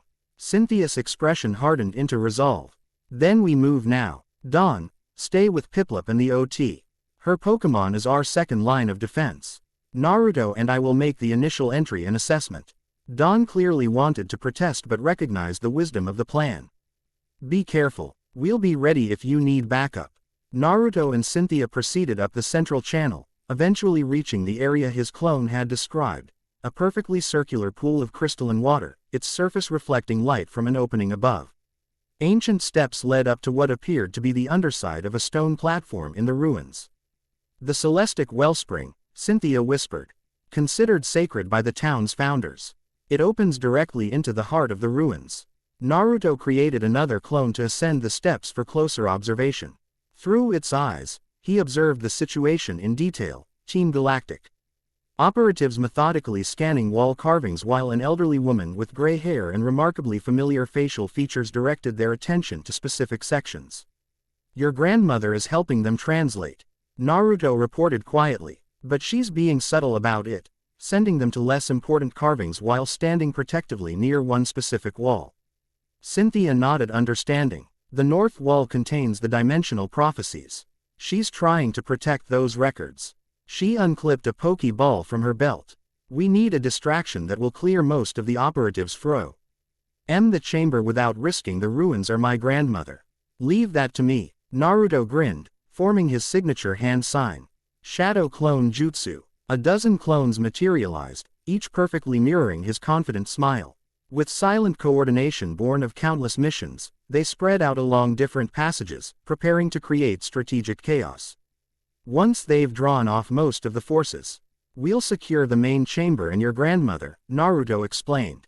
My clones will create the impression of a much larger invading force. Cynthia's estimation of Naruto clearly rose as she witnessed his tactical planning. Effective and elegant. On your signal, then. Naruto waited until his clones reported ready positions, then gave the mental command to begin. Almost immediately, UTS of alarm echoed from multiple directions as clones launched noisy attacks on the perimeter of Team Galactic's occupation. The diversion worked perfectly, monitoring screens in the main chamber WED security breaches at 6 different locations simultaneously. The commander of the operation barked orders, dispatching most of his forces to address the perceived mass invasion. Now, Cynthia W.H. iceberg as the chamber above emptied of all but 3 galactic operatives and her grandmother. They ascended the ancient steps swiftly, emerging into the sacred ruins through an opening in the stone floor. The remaining Team Galactic members barely had time to register their presence before Cynthia released her Garchomp. "Grandmother, down," she called. The elderly woman dropped to the floor with surprising agility as Garchomp launched a controlled dragon pulse that incapacitated the galactic operatives without damaging the precious ruins. "Impeccable timing as always, my dear," Carolina remarked dryly, rising to her feet with Cynthia's assistance. Her sharp eyes immediately focused on Naruto. "And this must be the dimensional visitor I've been hearing about. Naruto Uzumaki," he introduced himself with a respectful bow. "Nice to meet you, ma'am." "Professor Carolina," she replied, studying him with keen intelligence. "Though I suspect you've been calling me the Knowledge Keeper, based on Pokémon communications." Naruto blinked in surprise. "You know about that? I've been researching interdimensional phenomena for 60 years, young man. The prophecies were quite specific. I see about your ability to communicate directly with Pokémon." She turned to Cynthia. "Team Galactic arrived yesterday, demanding access to the ancient records about dimensional crossings. I've been selectively guiding their research." Cynthia quickly secured the unconscious galactic operatives while explaining their journey and discoveries. Carolina listened intently, occasionally nodding as if confirming long-held theories. "We should retrieve Dawn," Naruto suggested, creating a clone to guide her from the underground passage. While they waited, Carolina led them to the north wall, the section she'd been protecting from Team Galactic's scrutiny. Unlike the other carvings, which depicted legendary Pokémon and historical events, this wall contained abstract patterns and mathematical formulations interspersed with ancient script. "The dimensional theorem," Carolina explained, reverently touching the carved symbols. "Created by our ancestors who witnessed the last major thinning of boundaries between worlds. It describes not only the process but potential methods to repair dimensional breaches." Naruto studied the incomprehensible patterns. "And this can help me get home." "Potentially." Carolina's expression grew serious. "But there are complications. According to these records, dimensional thinning occurs in cycles, approximately every 1,000 years. During these periods, entities may cross between worlds, either accidentally or deliberately. Like me," Naruto observed. "Yes, but you're more than a simple traveler." Carolina indicated a section of intricate carving.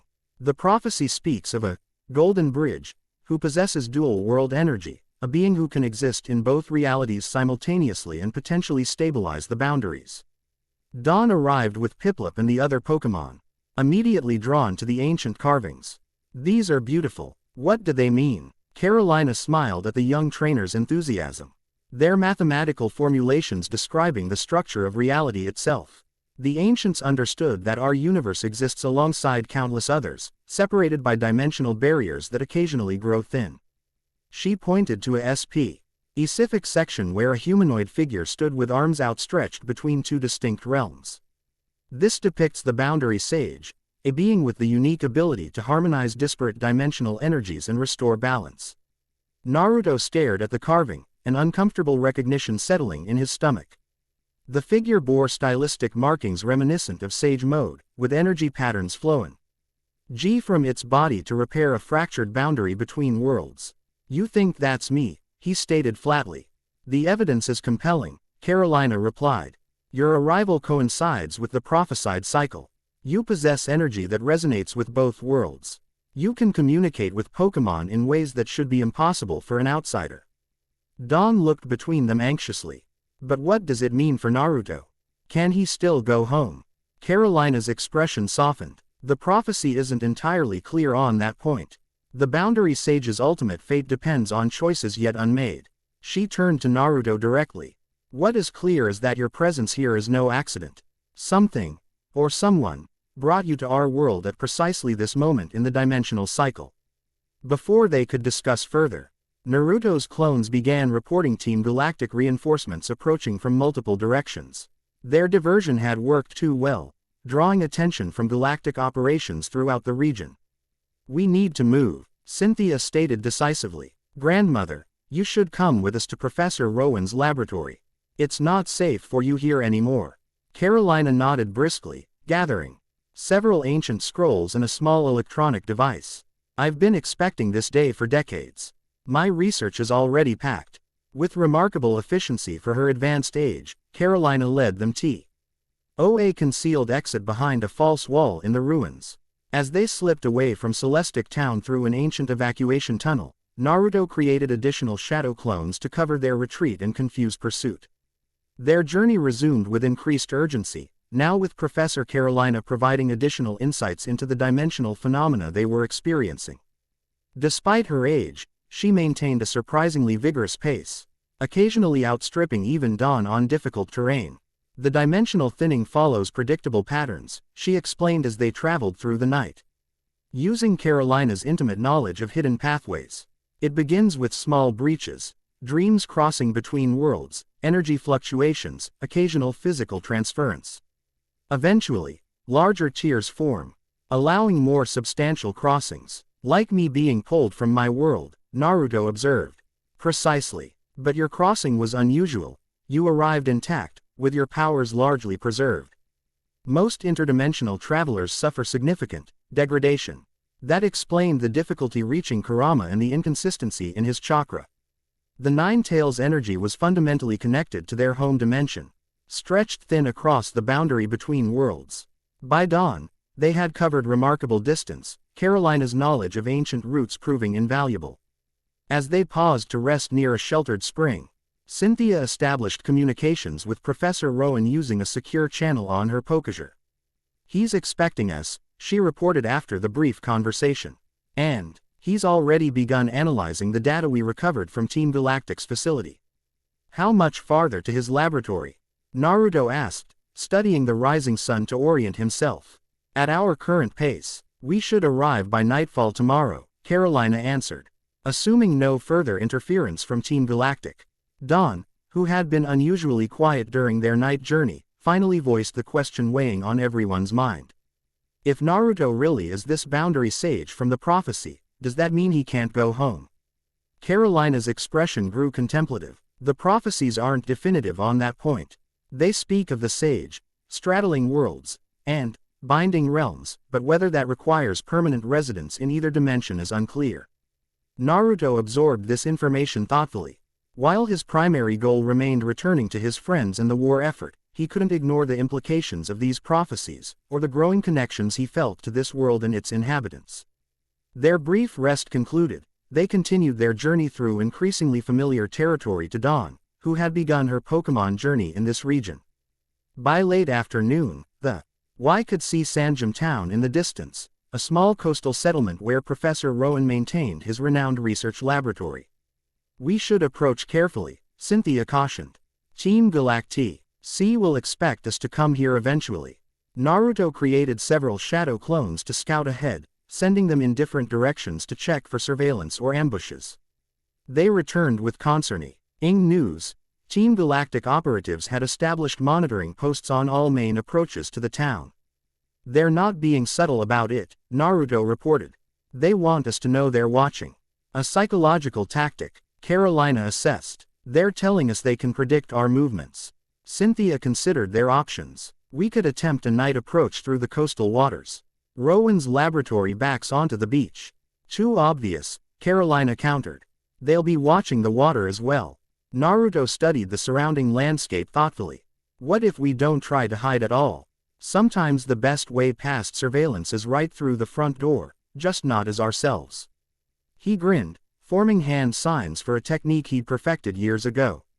Transform. In a puff of smoke, Naruto's appearance changed completely, his spiky blonde hair becoming dark and straight, his distinctive whisker markings vanishing, his orange jumpsuit replaced by nondescript traveling clothes. Dawn gasped in delight. That's amazing. You completely changed your appearance. It's just an illusion, Naruto explained, but a good one. I can do the same for all of us, make us look ordinary travelers with no connection to each other. Cynthia nodded appreciation. An effective approach. Team Galactic is looking for a group matching our description, not unrelated individuals entering town separately. With Naruto's transformation technique applied to each of them, they approached Sanjum town through different routes at staggered intervals. Naruto entered first, strolling casually past Team Galactic surveillance with Umbreon and Leafeon transformed to appear as common regional Pokémon. Dawn followed 20 minutes later, taking a meandering path that suggested aimless tourism rather than purposeful travel. Cynthia and Carolina entered last, disguised as mother and daughter merchandise vendors. They regrouped at a predetermined location behind a small cafe near the beach, where a white-haired man in a laboratory coat waited with measured impatience. Professor Rowan, Dawn whispered as they slipped into the secluded meeting spot. The renowned Pokémon researcher acknowledged them with a curt nod. Follow me quickly. My assistants are creating a diversion near the Pokémon Center to draw attention away from the laboratory's rear entrance. As they hurried along the beach, keeping to shadows cast by dunes and coastal vegetation, Naruto released his transformation technique. The others gradually shimmered back to their true appearances, drawing a raised eyebrow from Rowan. Most impressive, he commented, his deep voice carrying quiet authority. Your abilities are even more remarkable than reports suggested. They reached the laboratory without incident, a modern facility with expansive windows facing the sea. Rowan led them through a service entrance directly into a secure research area filled with sophisticated equipment and monitoring devices. Welcome to Sanjum Research Laboratory, he announced formally.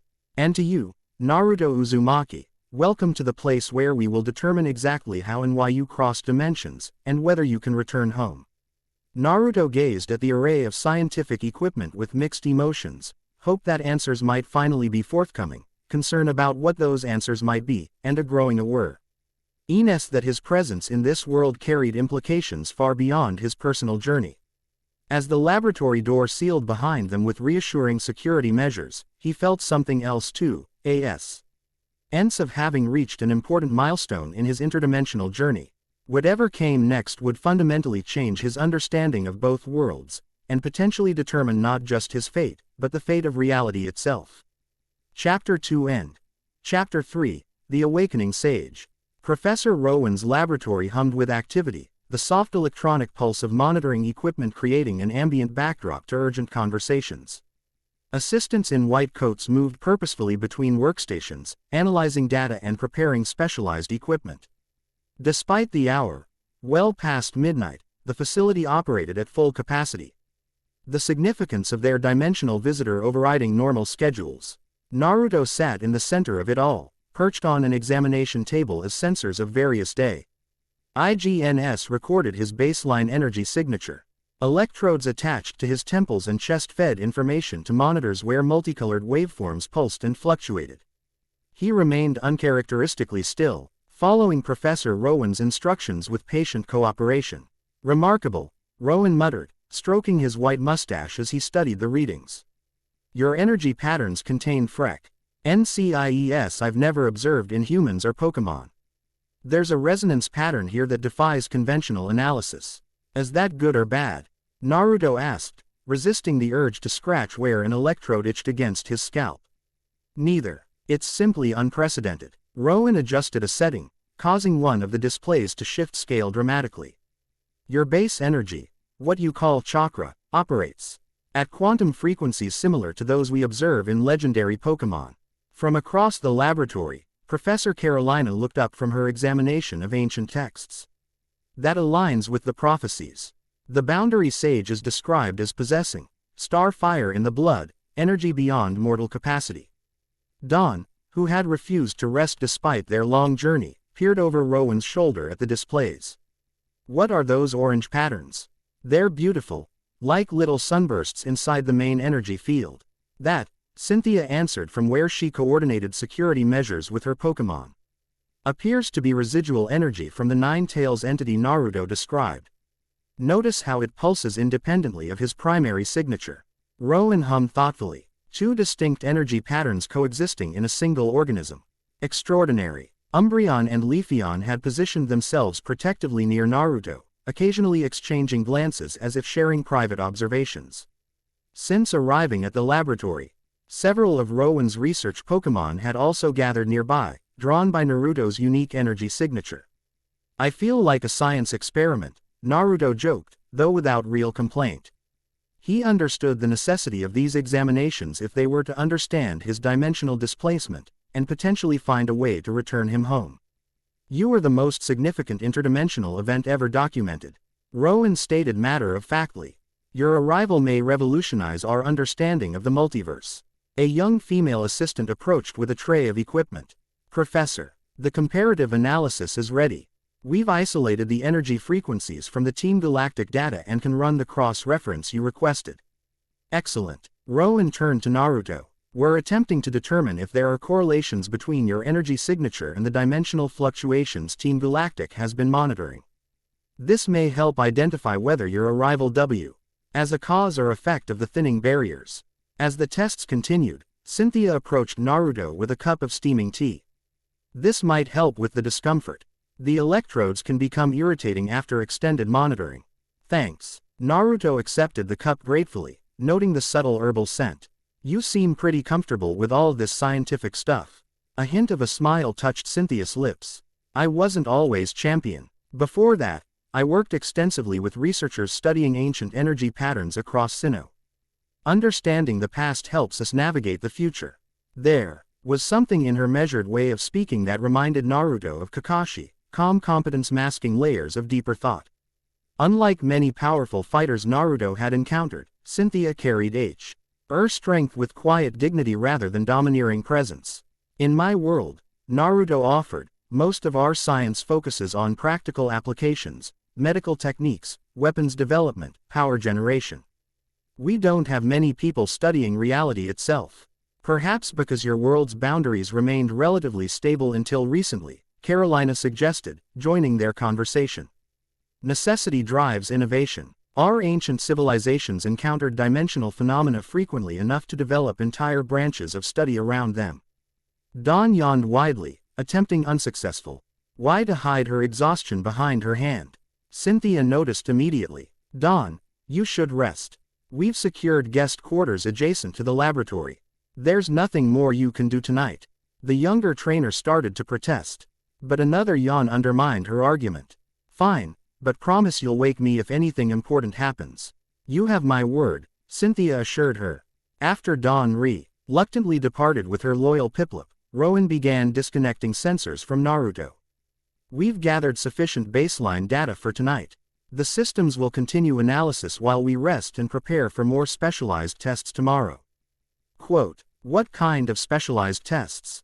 Naruto asked, rubbing his temples where the electrodes had left slight impressions. We need to observe your abilities in action, Rowan explained. Particularly this Sage mode you described and its interaction with Pokémon energy. The preliminary readings suggest your chakra may be naturally compatible with certain Pokémon types. Naruto glanced at Umbreon and Leafeon, who had remained vigilantly beside him throughout the examination. Yeah, I've noticed that too. Different Pokémon seem to connect with different aspects of my energy. Precisely why tomorrow's tests are crucial, Rowan continued. We've prepared a specialized training facility where you can demonstrate your techniques safely while we monitor the energy interactions. As the laboratory staff began powering down non-essential equipment for the night, Cynthia showed Naruto to the guest quarters, a comfortable suite attached to the main facility. Umbreon and Leafeon followed, apparently having appointed themselves his permanent guardians. Try to rest, Cynthia advised as they reached his room. Tomorrow will be demanding. I will. Naruto paused at the doorway. Thanks for all this. I know bringing a dimensional stranger to a high-security research facility isn't standard procedure. Something softened in Cynthia's typically composed expression. You ceased being a stranger the moment you risked yourself to rescue those captured Pokémon. Whatever brought you here, Naruto Uzumaki, I believe it was for a purpose greater than chance. After she departed, Naruto settled onto the room's comfortable bed, his Pokémon companions arranging themselves nearby. Though physically tired from their journey, his mind raced with too many questions for sleep to come easily. Instead, he entered a meditative state, reaching once more for his connection to Kurama. The barrier between them had continued to thin, allowing fragmentary calm. Communication. Impressions rather than words, emotions rather than coherent thoughts. Kurama, what's happening back home? Is everyone okay? Through the dimensional barrier came vague sensations, conflict, determination, struggle. The war continued, but Naruto couldn't determine its course or the fate of his friends. I'm trying to find a way back, he projected through their strained connection. Just hold on. Something like acknowledgement rippled back, the Ninetales aware of his efforts, if not the specifics. Naruto's meditation deepened, his consciousness expanding outward rather than inward. As his awareness spread through the laboratory complex, he sensed the sleeping presence of Dawn, the focused energy of Cynthia who apparently remained awake, and dozens of Pokémon each radiating distinct energy signatures. More surprisingly, he could perceive thin spots in reality, places where the dimensional barrier stretched translucent. They appeared to his senses as shimmering veils, vibrating with discordant frequencies. Some were barely perceptible, while others pulsed with concerning intensity. Most alarming was a significant dimensional weak point directly above the laboratory itself. As if his presence was straining reality in his immediate vicinity. Naruto's eyes snapped open, the meditation broken by this troubling realization. Umbreon stirred, sensing his distress. You see thinning places. Reality stretches where you walk. Is it because of me? Naruto asked quietly. Am I making things worse just by being here? Not cause. Catalyst perhaps. Boundaries already weakening. Your presence reveals not creates. This distinction offered small comfort. Whether cause or catalyst, Naruto's arrival appeared connected to the dimensional instability threatening both worlds. Dawn found him still awake at sunrise, sitting cross-legged on the floor with Umbreon and Leafeon. Despite her own rest, she looked more tired than he did. Have you been up all night? She asked, stifling another yawn. Sort of. I was meditating most of the time. Naruto stood, stretching muscles stiff from hours of stillness. It helps me process things. Dawn nodded, though clearly not fully understanding. Professor Rowan sent me to get you. They've finished setting up the training facility for today's tests. The training facility proved to be a converted warehouse adjacent to the main laboratory. Its cavernous interior had been equipped with monitoring devices, reinforced walls, and a variety of terrain features simulating different environments. Large windows along one wall allowed researchers to observe from a protected area. Rowan, Cynthia, and Carolina awaited them inside, along with a team of assistants operating sophisticated equipment. Good morning, Rowan greeted briskly. I trust you rested adequately. Today's tests will require significant energy expenditure. I'm ready, Naruto assured him, surveying the facility with professional assessment. Nice setup. Reminds me of our training grounds back home. It's been adapted from a Pokémon battle research facility, Cynthia explained. The reinforcements should withstand most conventional energy discharges. Most conventional, Naruto repeated with a raised eyebrow. So what happens if I use something unconventional? A rare glint of humor appeared in Rowan's stern expression. Then we'll have valuable data and a construction project. The testing began with baseline demonstrations of Naruto's standard techniques, shadow clones, transformation, and basic Rasengan. Monitoring equipment recorded, each energy pattern while Rowan's team analyzed the data in real time. Fascinating, Carolina observed as multiple shadow clones performed synchronized movements around the facility. The energy division is mathematically perfect. Each clone receives exactly the same chakra portion. The application possibilities are extraordinary, Rowan added. True physical duplication without energy degradation defies our understanding of conservation laws. Naruto dismissed the clones, returning their experiences to himself. That's just the basic stuff. The real changes happen when I use Sage Mode or tap into Kurama's power. Proceed with Sage Mode, Rowan instructed. We've calibrated the sensors to detect nature energy based on your description. Naruto nodded, taking a centered position. He closed his eyes, focusing inward before extending his senses outward. The process of gathering nature energy felt different here, more immediate, as if the energy eagerly responded to his call rather than requiring careful extraction. As the familiar sensation of balance established itself, Naruto opened his eyes. The reactions from the observation team told him something was different before he even registered the change himself. Extraordinary, Rowan breathed, staring at monitoring equipment that displayed readings literally off the charts. The energy harmonics are reconfiguring in real time. Cynthia stepped closer to the observation window. Naruto, your appearance. Dawn handed him a mirror from her bag. Naruto stared at his reflection in surprise. The typical orange pigmenta around his eyes had formed as expected, but with significant alterations. Intricate patterns extended from the standard markings, lines reminiscent of circuit pathways or perhaps Pokémon energy meridians. Most strikingly, his eyes had changed beyond the usual horizontal pupils of Sage Mode. They now displayed a subtle iridescence, shifting colors that seemed to cycle through elemental affinities. This is new, Naruto admitted. Studying the changes, it feels different too, more connected to everything around me. Try interacting with Umbreon and Leafeon, Carolina suggested. Let's observe how your sage energy relates to their distinctive types. As the Pokémon approached, Naruto knelt to their level. When he placed a hand on each of them, the connection that had been growing since their first meeting suddenly expanded exponentially. Energy visibly flowed between them, dark purple from Umbreon, verdant green from Leafeon, golden from Naruto, creating interwoven patterns that hovered in the air between them.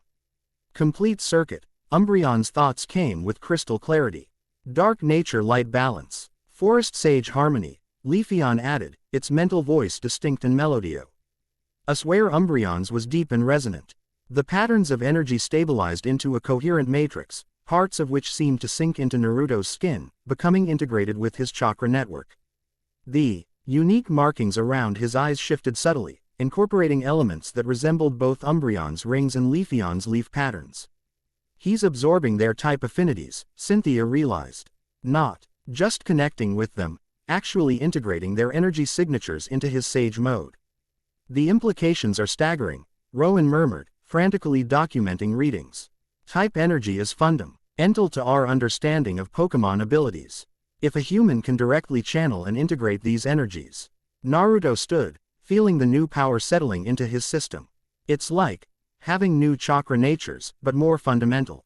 I can sense dark type and grass type energy all around us now. Can you utilize these energies?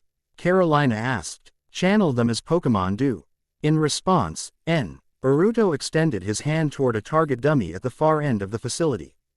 Concentrating on the dark type energy now incorporated into his chakra, he shaped it into a compressed sphere, similar to a Rasengan but with distinctive purple-black coloration. Shadow Ball, Dawn whispered in amazement as Naruto launched the sphere. The energy projectile struck the target with devastating precision, exploding in a shower of dark type energy that briefly distorted the light around the impact point. The target dummy didn't merely break, it seemed to partially phase out of existence where the attack connected. Did he just use a Pokémon move? One of the assistants stammered. Not exactly, Rowan corrected, studying the energy readings. He channeled dark type energy through his existing technique framework. It's a hybrid, neither purely jutsu nor purely Pokémon move. Naruto formed another energy sphere, this one infused with Leafeon's grass type energy. The resulting green orb contained swirling patterns like miniature leaves. When launched, It exploded into a burst of rapid-growing vines that completely enveloped a second target. Energy ball with elements of frenzy plant, Cynthia identified.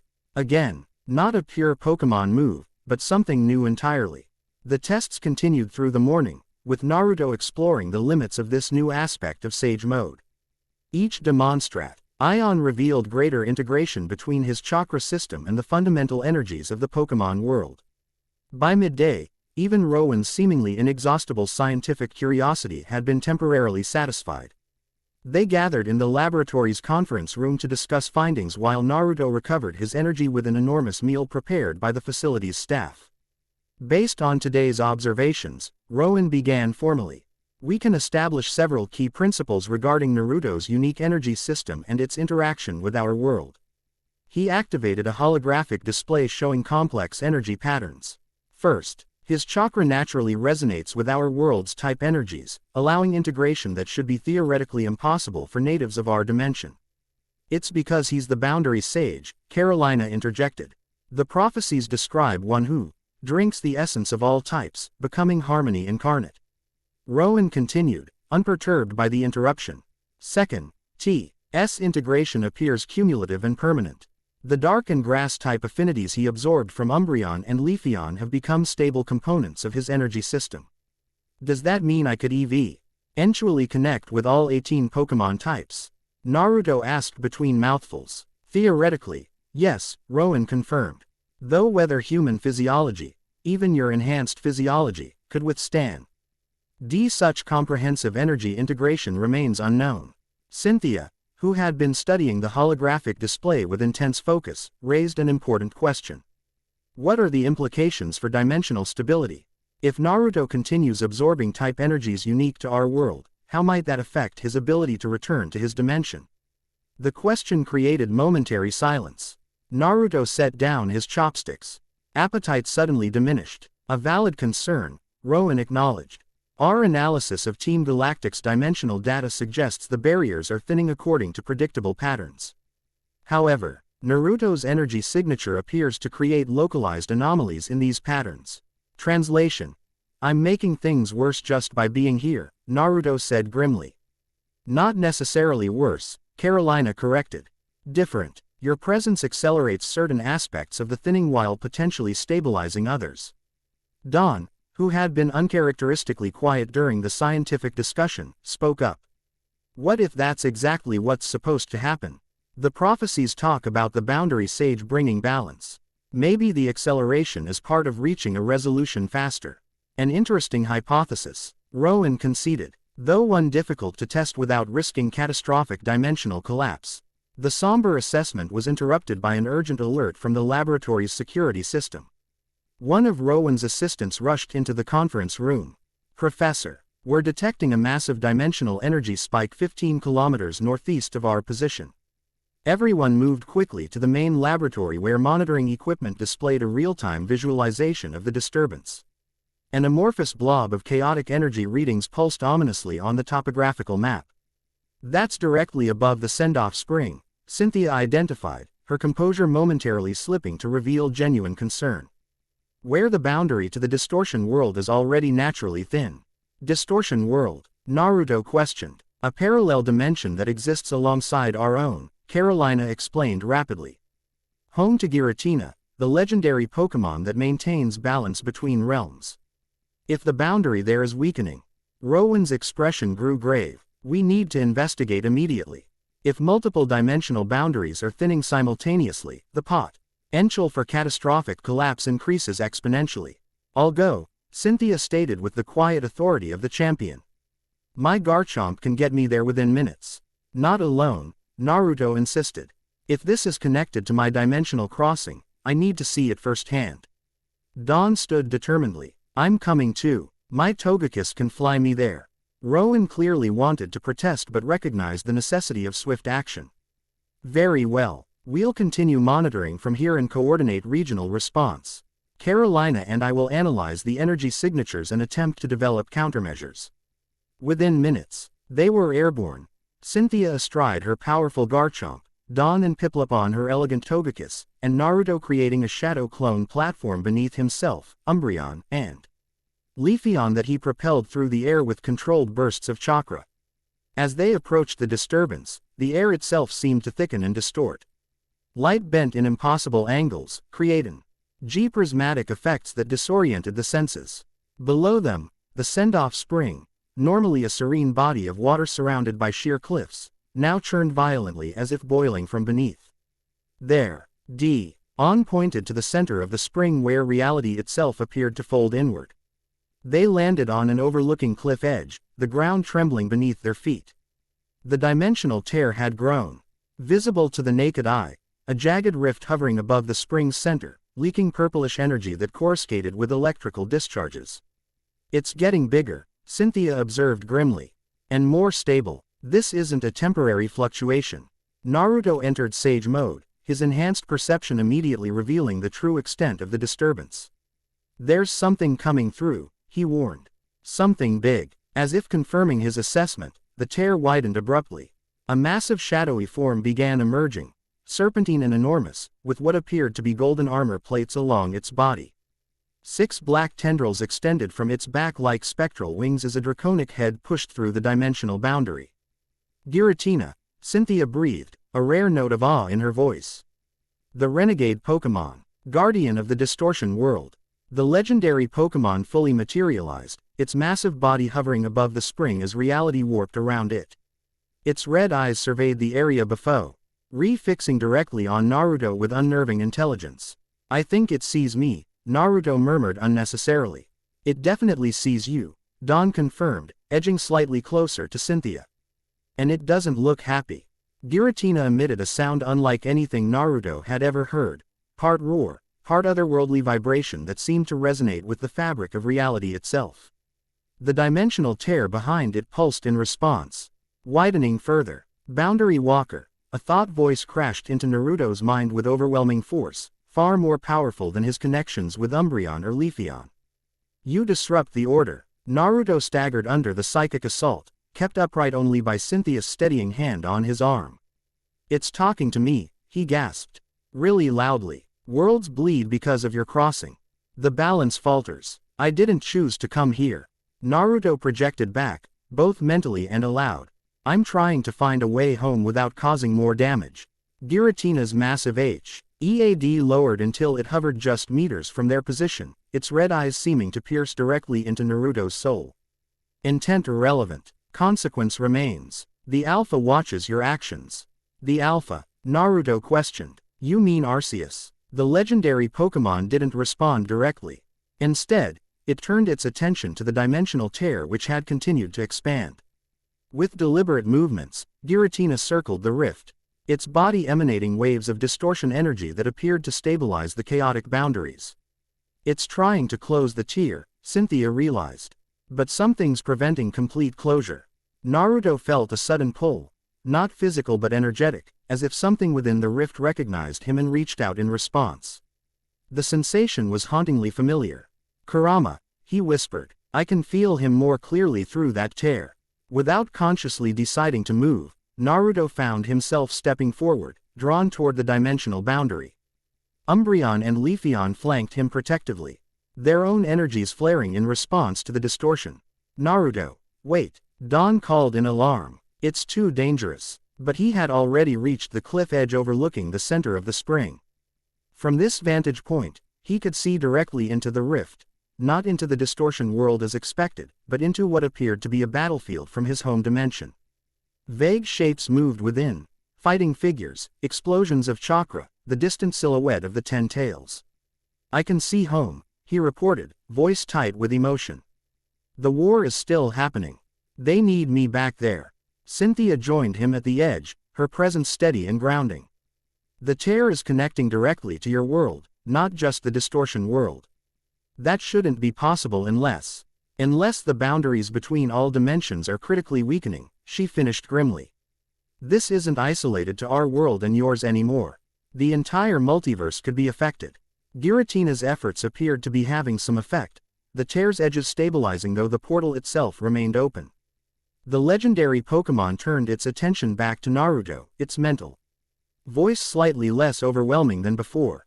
You see now, consequences spread. Decisions must be made. Before Naruto could respond, a new complication arose. From the tree line below, a group of BL.AC uniformed figures emerged, Team Galactic operatives led by the blue-haired commander they'd encountered at the research facility. Saturn, Cynthia identified, her posture shifting subtly to battle readiness. How convenient, Saturn called up to them, his voice carrying clearly across the disturbed air. The dimensional visitor, the champion, and a legendary Pokémon, all at our primary research site. Today must be my lucky day. The Galactic Commander activated some kind of portable device that emitted pulsing energy directly toward the dimensional tier. The stabilization Giratina had achieved immediately began deteriorating. They're trying to force the tear open wider. Dawn realized in horror. Giratina roared in fury, abandoning its stabilization efforts to face this new threat. It launched a devastating shadow ball attack that obliterated Saturn's device and sent Team Galactic operatives scattering for cover. The damage, however, had been done. Without Giratina's continuous influence, the dimensional tear began expanding rapidly, its edges growing jagged and unstable. Energy discharges intensified, striking the surrounding landscape with increasing frequency and force. We need to close it before it becomes self-sustaining. Cynthia released her Garchomp, which positioned itself beside its trainer awaiting commands. Naruto studied the deteriorating tear, an idea forming. My Sage Mode, the new version with Pokémon energy. Maybe I can use it to help Giratina stabilize the boundary. It's too dangerous, Dawn protested. You could get pulled through. Or torn apart between dimensions. Cynthia added soberly. The energies involved are beyond anything we've measured. Naruto grinned, the familiar expression of determined confidence that had become his signature in countless battles. Good thing I don't scare easy then. Before they could argue further, he leapt from the cliff edge, creating a chain of shadow clones that formed a living bridge to the center of the disturbance. Umbreon and Leafeon followed, somehow maintaining their footing on the precarious shadow clone pathway. Reaching the tear's edge, Naruto entered the enhanced Sage Mode he'd discovered in Rowan's laboratory. The energy patterns around his eyes brightened as he integrated the Dark-type energy from Umbreon and Grass-type from Leafeon into a balanced matrix. Giratina obs. RVED his approach with what appeared to be cautious approval, positioning itself on the opposite side of the tier. Through their tenuous mental connection, Naruto received not words but impressions, a technique for channeling stabilizing energy into the dimensional boundary. Following this guidance, Naruto extended both hands toward the tier. Golden chakra mixed with dark and grass-type energy flowed from his palms, meeting Giratina's own energy projections at the tear's edges.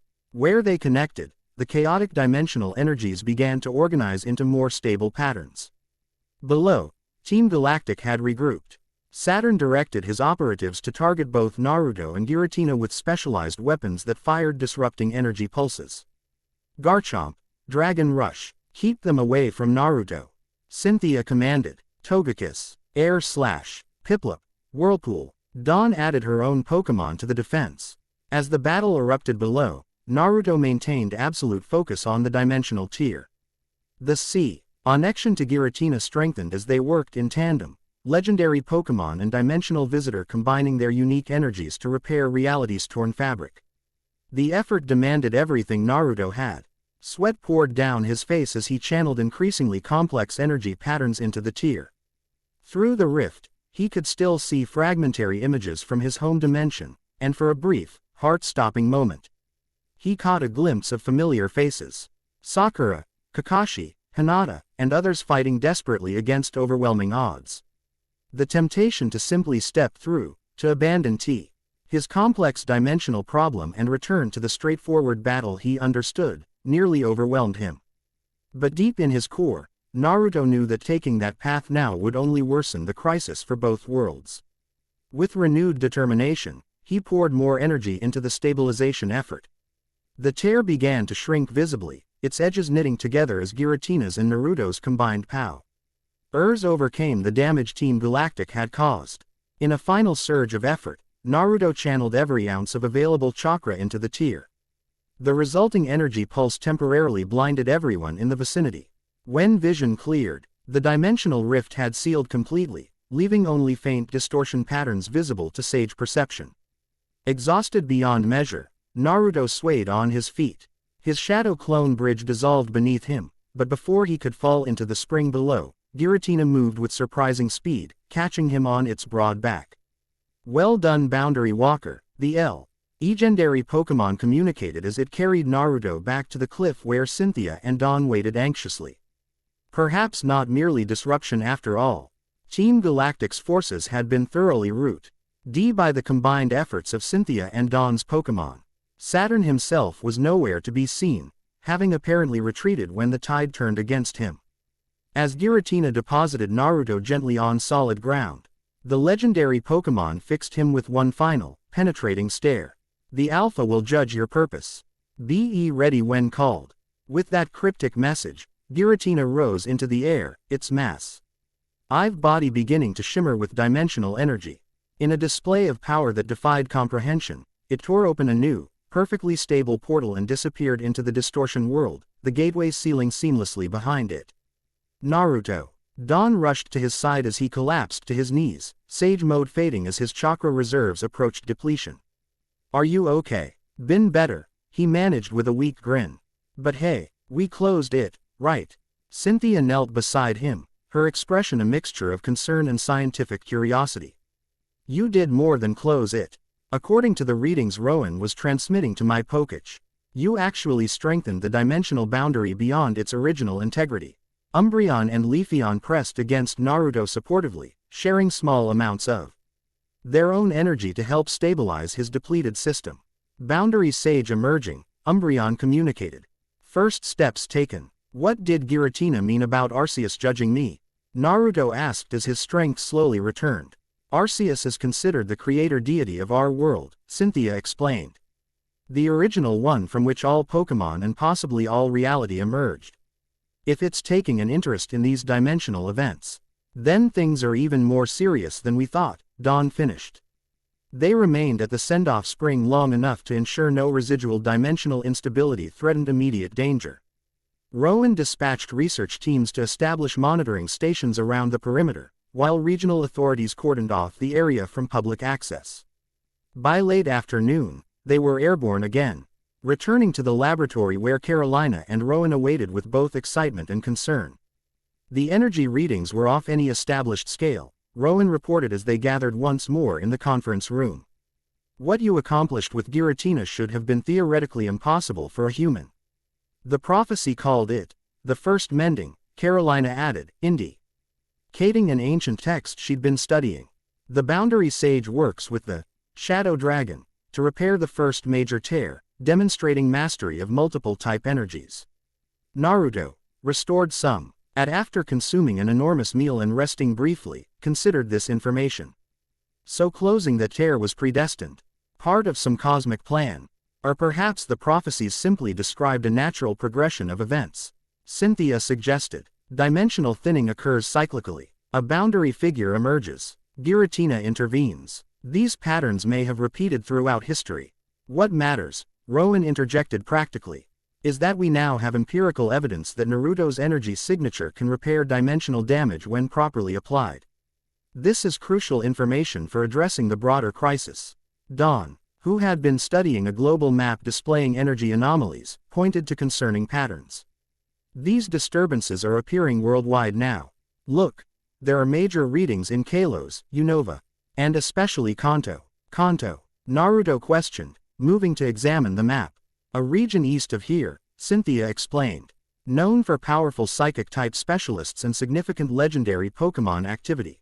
Quote, Carolina studied the Kanto anomalies with particular interest. The strongest readings are centered around Saffron City, specifically the area surrounding the Saffron Gym. Saffron Gym is led by Sabrina, Dawn added for Naruto's benefit. She's supposed to be the most powerful psychic in the world.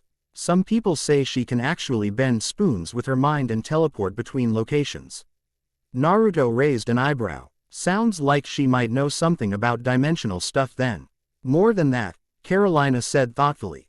If these readings are accurate, Sabrina may be actively working to contain dimensional breaches in her region. Note the stabilization patterns around Saffron, similar to what you and Giratina achieved, but on a smaller scale. Rowan stroked his mustache contemplatively. A consultation with Sabrina would be valuable. Her psychic abilities might provide insight into the consciousness transfer aspects of dimensional Osing that our equipment cannot measure. Consciousness transfer. Naruto questioned. How your mind successfully crossed dimensions intact, Rowan clarified. Physical transference we can track through energy signatures. But consciousness, memories, personality, identity, those are aspects beyond conventional measurement. The implications settled heavily in the room. Understanding how Naruto's consciousness had traversed dimensions might be key to eventually returning him home without catastrophic consequences. Then our next destination is clear, Cynthia stated. We need to consult with Sabrina in Saffron City. I've already contacted the Pokémon League, Rowan informed them. They've arranged priority transport for tomorrow morning. A specialized aircraft will take you directly to Kanto. Dawn bounced excitedly. I've never been to Kanto.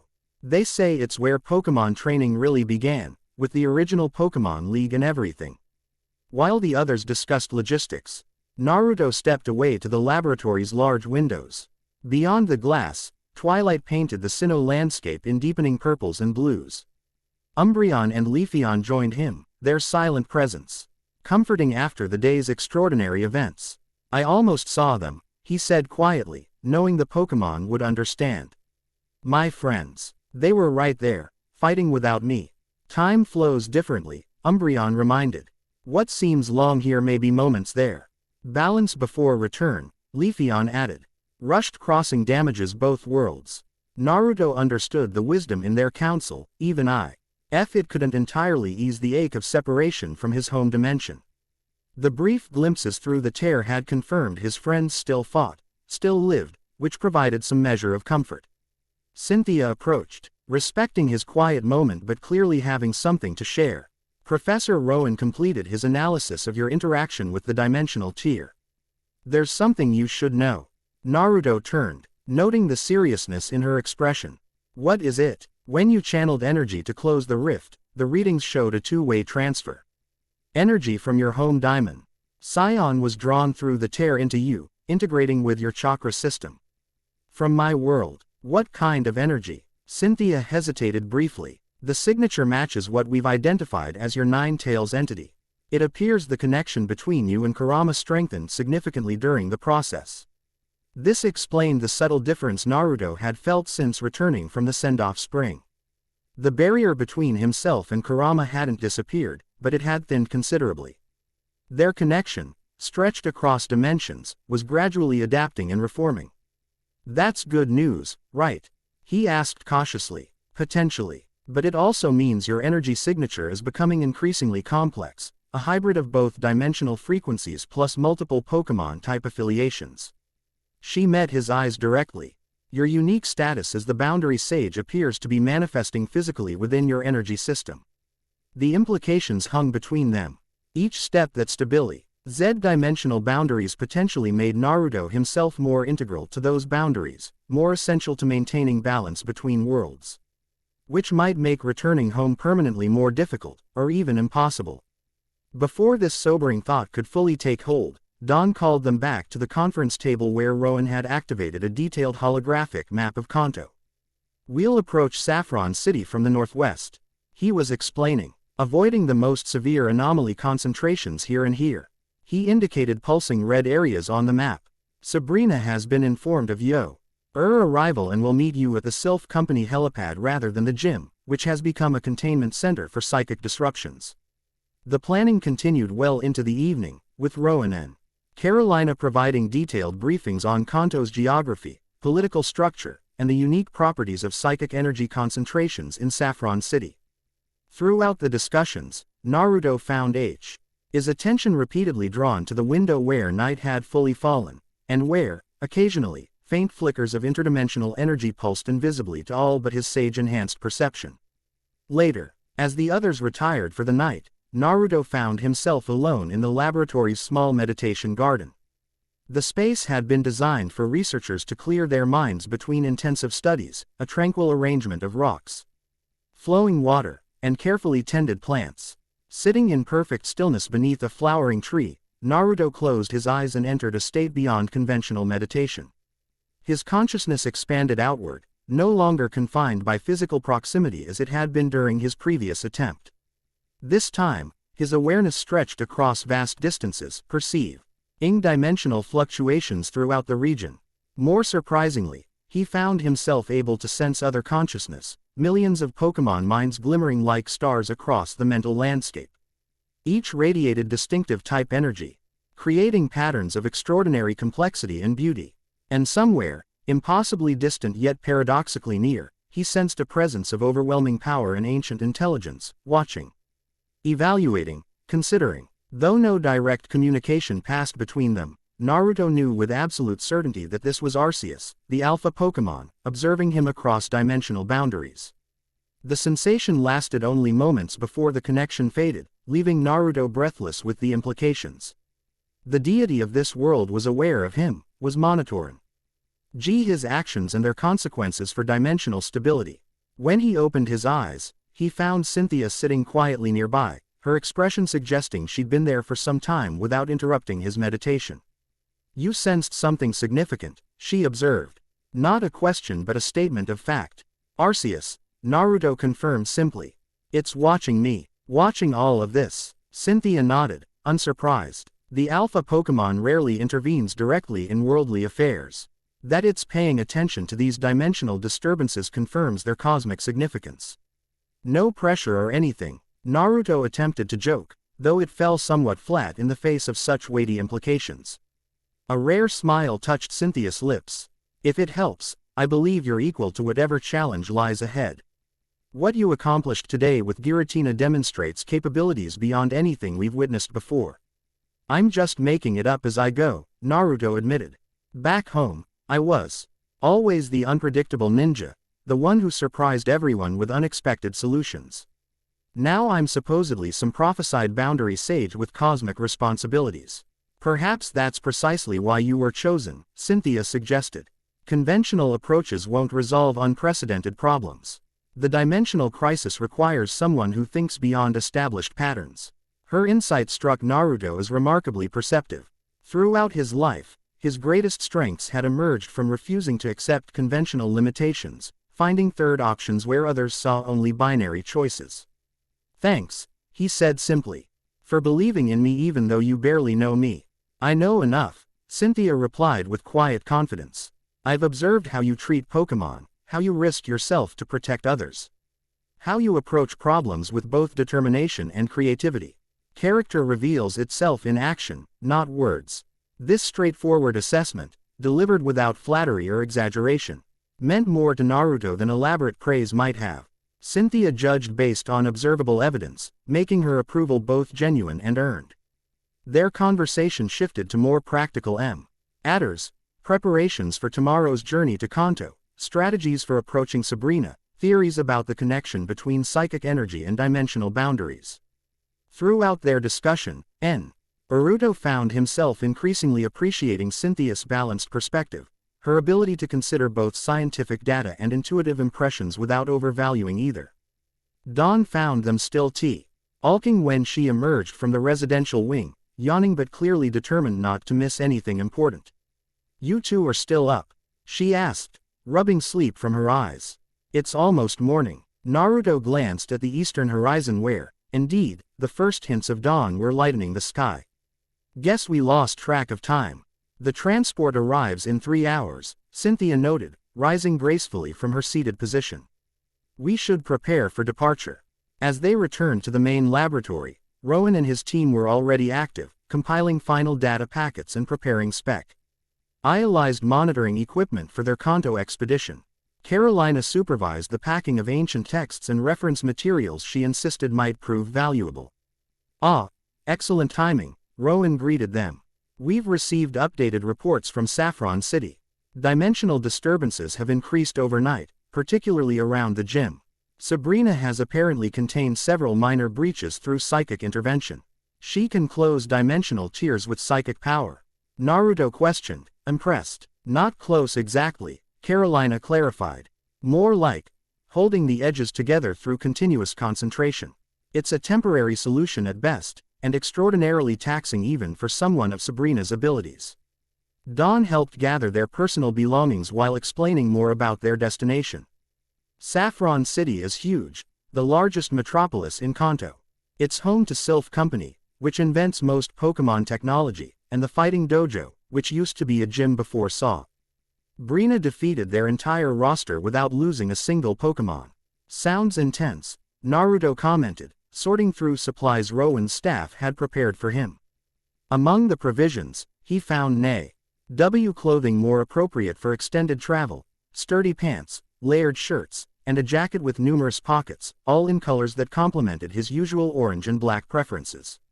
Sabrina herself is. Dawn hesitated, searching for appropriate descriptors. Well, people say she's brilliant but cold, psychically gifted but emotionally distant.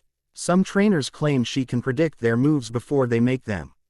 Her reputation for aloofness is somewhat exaggerated, Cynthia noted, though her psychic abilities are, if anything, understated in public accounts. I've witnessed her teleport an entire building's occupants to safety during a crisis. By sunrise, preparations were complete. They gathered on the laboratory's helicopter pad where an impressive aircraft waited, larger and standard transport with specialized containment fields visible around its engines and hull.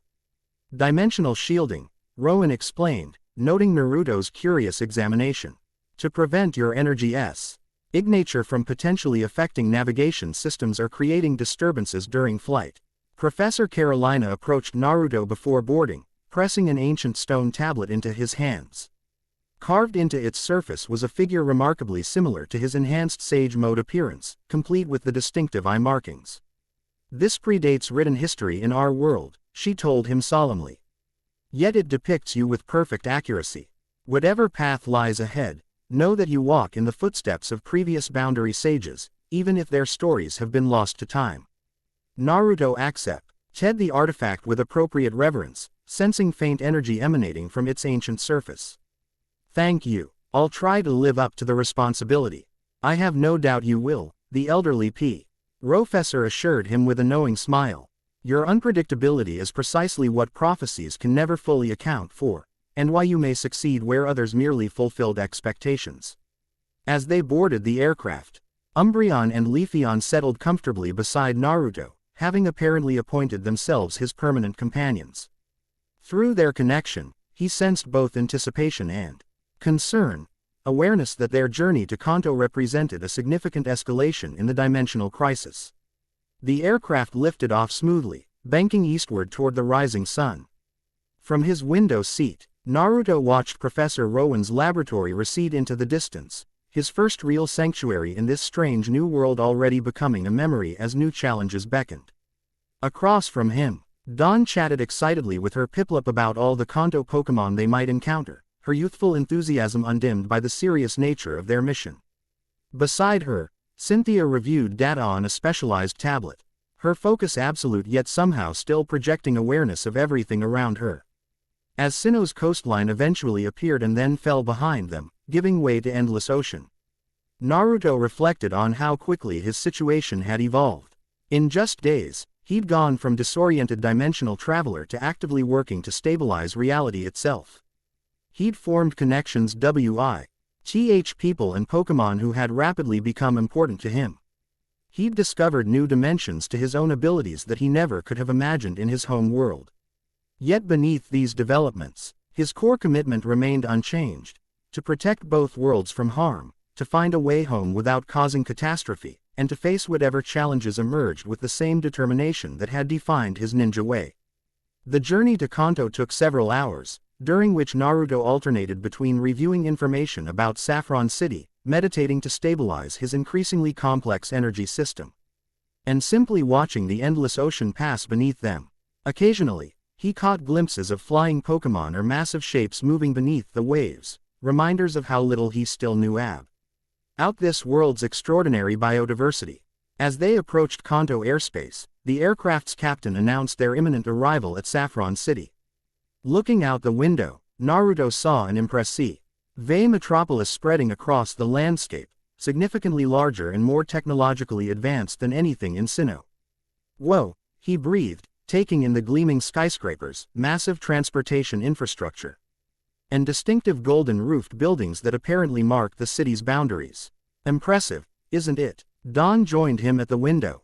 Saffron City is considered the Ness and technology capital of the Pokémon world. That massive building in the center is Sylph Company headquarters.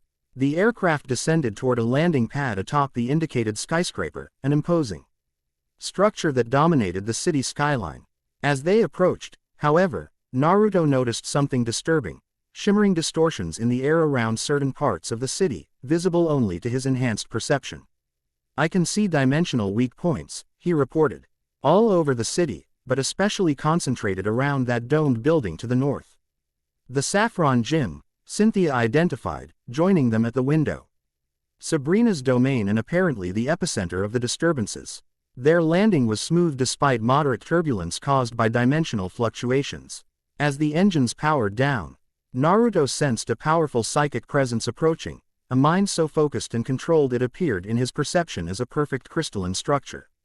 The aircraft door opened to reveal a striking woman in her mid-20s, with long dark hair and penetrating eyes that seemed to evaluate everything simultaneously. She wore a fitted red jacket over black attire, with distinctive gold emblems marking her status as gym leader. "Champion Cynthia," she greeted with a slight nod. "You've arrived precisely when predicted. And you must be Naruto Uzumaki, the dimensional anomaly who's causing such extraordinary disruptions."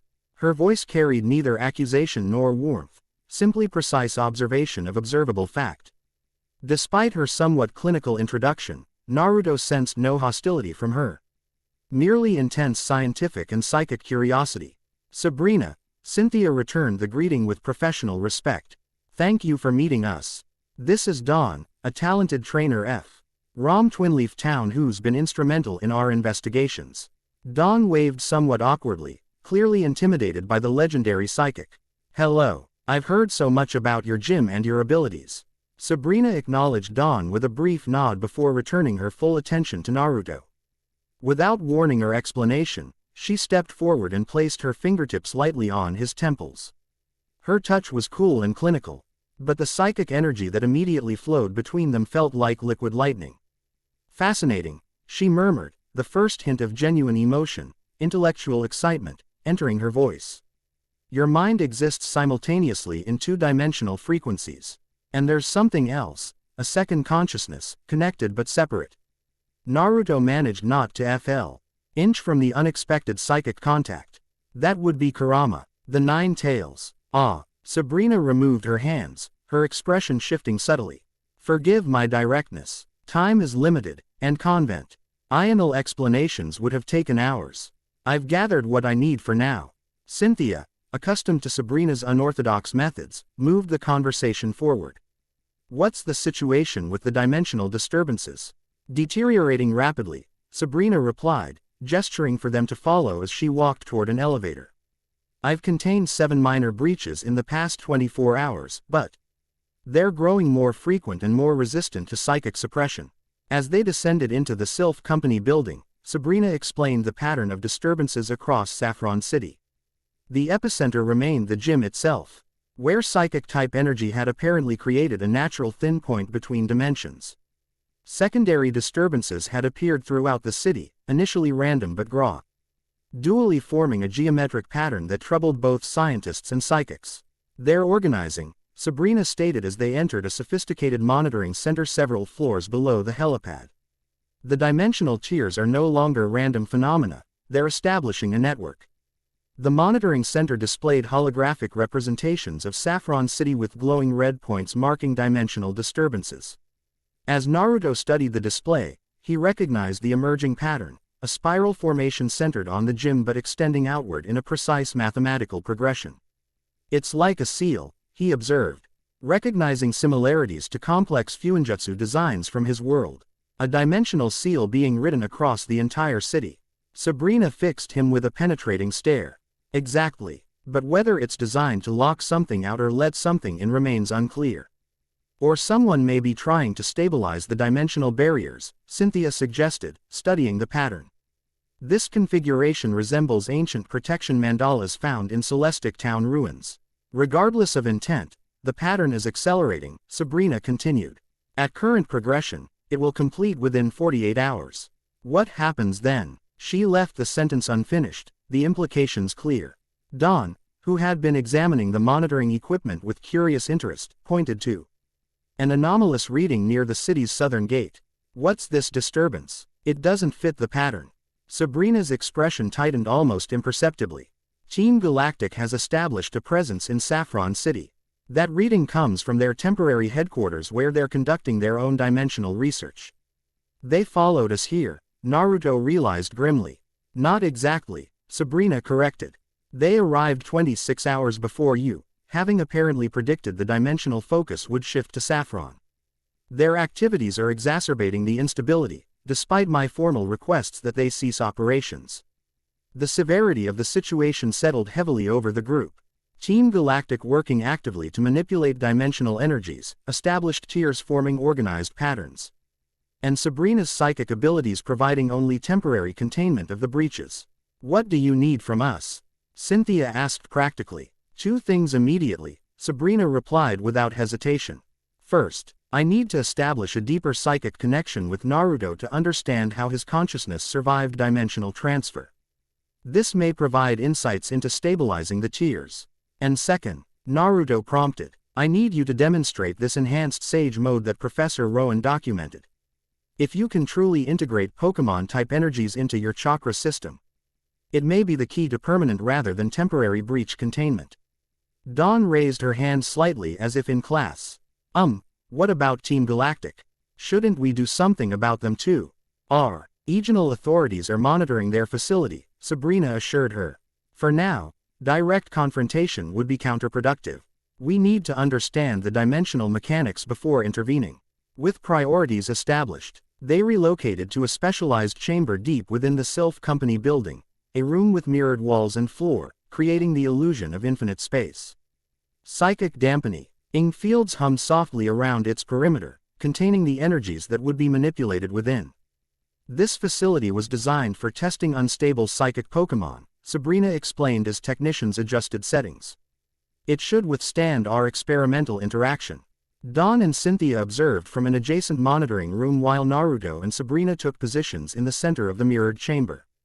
Umbreon and Leafeon had been reluctantly convinced to remain with Dawn, though they clearly disliked being separated from Naruto during potentially dangerous procedures.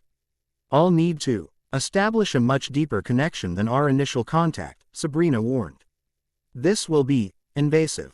Your mind will instinctively resist, which could cause significant discomfort. Naruto nodded understanding. Do what you need to do. I've had people poking around in my head before. A ghost of a smile touched Sabrina's lips, the first real expression of emotion he'd seen from her. Not like this, I assure you. Without further preamble, she placed both hands on either side of his face, her fingers pressing firmly against his temples.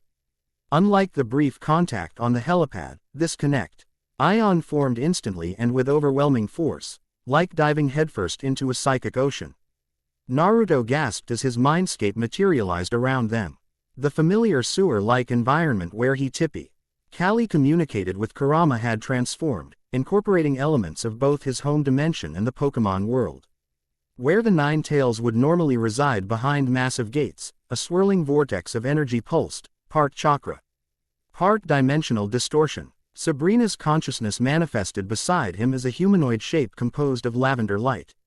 She observed the mindscape with clinical interest, moving around the space as if cataloging its features. Your mental architecture is extraordinary, her thought voice commented. Multiple layers, evidence of previous psychic modifications, and this barrier. She approached the swirling vortex cautiously.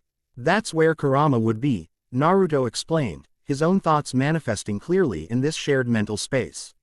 The dimensional crossing separated us somehow. Sabrina studied the vortex, her light form extending tendrils of psychic energy to probe its structure. Not separated exactly, stretched across dimensions. Your consciousness fully crossed over. But the Nine Tails entity remains partially anchored to your home dimension. This confirmed what Naruto had suspected but provided new insight into the mechanics of their situation. Can you help us reconnect?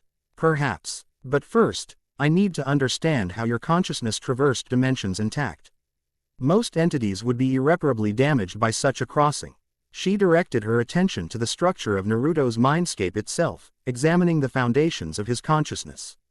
As her psychic energy probed deeper, Naruto felt increasing pressure, not painful exactly, but intensely uncomfortable, like something searching through his most fundamental self. Fascinating, Sabrina's thought voice echoed. Your consciousness contains multiple protectee on layers, likely the result of hosting the Nine Tails since birth. These barriers seem to have preserved your core identity during dimensional transit. Her probe deepened further, causing Naruto to wince as memories began surfacing randomly. His childhood, academy days, formative missions, key battles, moments of both triumph and deep loss. Your life experiences have unusually strong emotional anchoring, Sabrina observed dispassionately. Each significant memory creates reinforcing patterns that strengthen identity cohesion. Most humans lack such intensely defined self-concept. That's what happens when you spend your life proving people wrong about who you are, Naruto responded, a touch defiantly.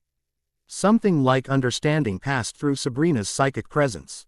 Yes, I see. Your entire development has been defined by maintaining identity against external pressure. An excellent adaptation for dimensional traversal. She withdrew slightly from the deeper layers, focusing now on the boundary between Naruto's consciousness and the swirling vortex that represented his connection to Kurama.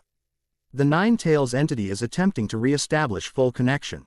Its consciousness extends through dimensional barriers in a way that should be impossible. Kurama's pretty stubborn, Naruto thought with affection. More than stubborn, the entity possesses multidimensional awareness, a fundamental quality shared with our world's legendary Pokémon. Sabrina's psychic form pulsed with intellectual excitement. This confirms my hypothesis about consciousness types and dimensional stability. Before Naruto could ask what she meant, Sabrina withdrew completely from his mindscape, their shared mental space dissolving as she removed her hands from his temples. Back in the physical world, he staggered slightly, disoriented by the abrupt transition. Are you all right? She asked, showing the first hint of concern for his well-being rather than just scientific interest. Yeah, that was intense. Naruto rubbed his temples where phantom pressure lingered. Did you find what you needed? More than expected. For the first time, genuine animation entered Sabrina's voice. Your consciousness structure provides the missing link in my dimensional theory. The barriers between worlds aren't weakening randomly, they're responding to conscious intent. Before she could elaborate, an alarm blared throughout the facility. Red emergency lights pulsed as a computerized voice announced, dimensional breach in progress. Location: Saffron Gym. Scale: Level 4. All psychic personnel report immediately. Sabrina's expression shifted to focused determination. A major tear is forming. We need to move, now. They rushed from the testing chamber, rejoining Cynthia, Dawn, and the Pokémon in the corridor. Sabrina led them swiftly through the Sylph Company building to an underground passage. This connects directly to the gym, she explained as they hurried through the tunnel. Faster than navigating city streets, especially with dimensional distortions affecting transportation systems. What exactly is a Level 4 breach? Dawn asked, slightly breathless from their pace. Significant bidirectional energy transfer, Sabrina replied tersely. Matter crossing becomes possible. If not contained quickly, it escalates to Level 5, permanent stable gateway between dimensions. The implications sent a chill through the group. A permanent gateway could allow threats from either world to cross freely, including the Ten Tails or Madara Uchiha from Naruto's dimension. They emerged into the Saffron Gym's lower levels, immediately assaulted by the chaotic energy saturating the air. The building's distinctive design, circular chambers connected by teleportati on pads, had been transformed into a crisis management center. Psychic trainers and their Pokémon worked at various stations, monitoring dimensional stability throughout the city. At the center of the main chamber, visible distortions warped the air itself, reality rippling like fabric caught in a violent wind.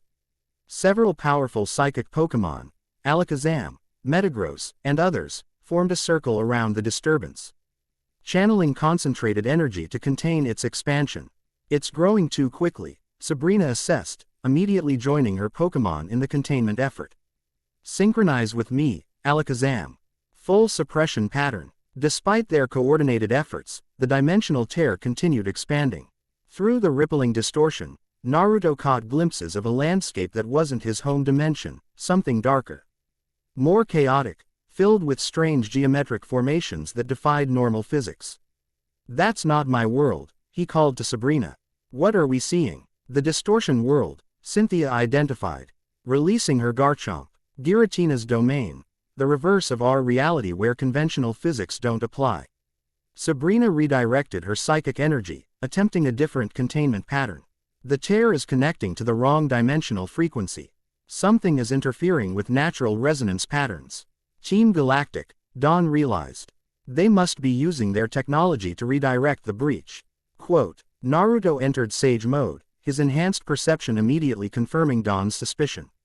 "She's right. I can sense artificial energy patterns forcing the tear toward the distortion world rather than my dimension." "But why?" Cynthia questioned. "What could Team Galactic want with the distortion world?" "Giratina itself, perhaps," Sabrina suggested grimly, maintaining her psychic barrier with visible effort. "Or the antimatter energy that comprises that dimension.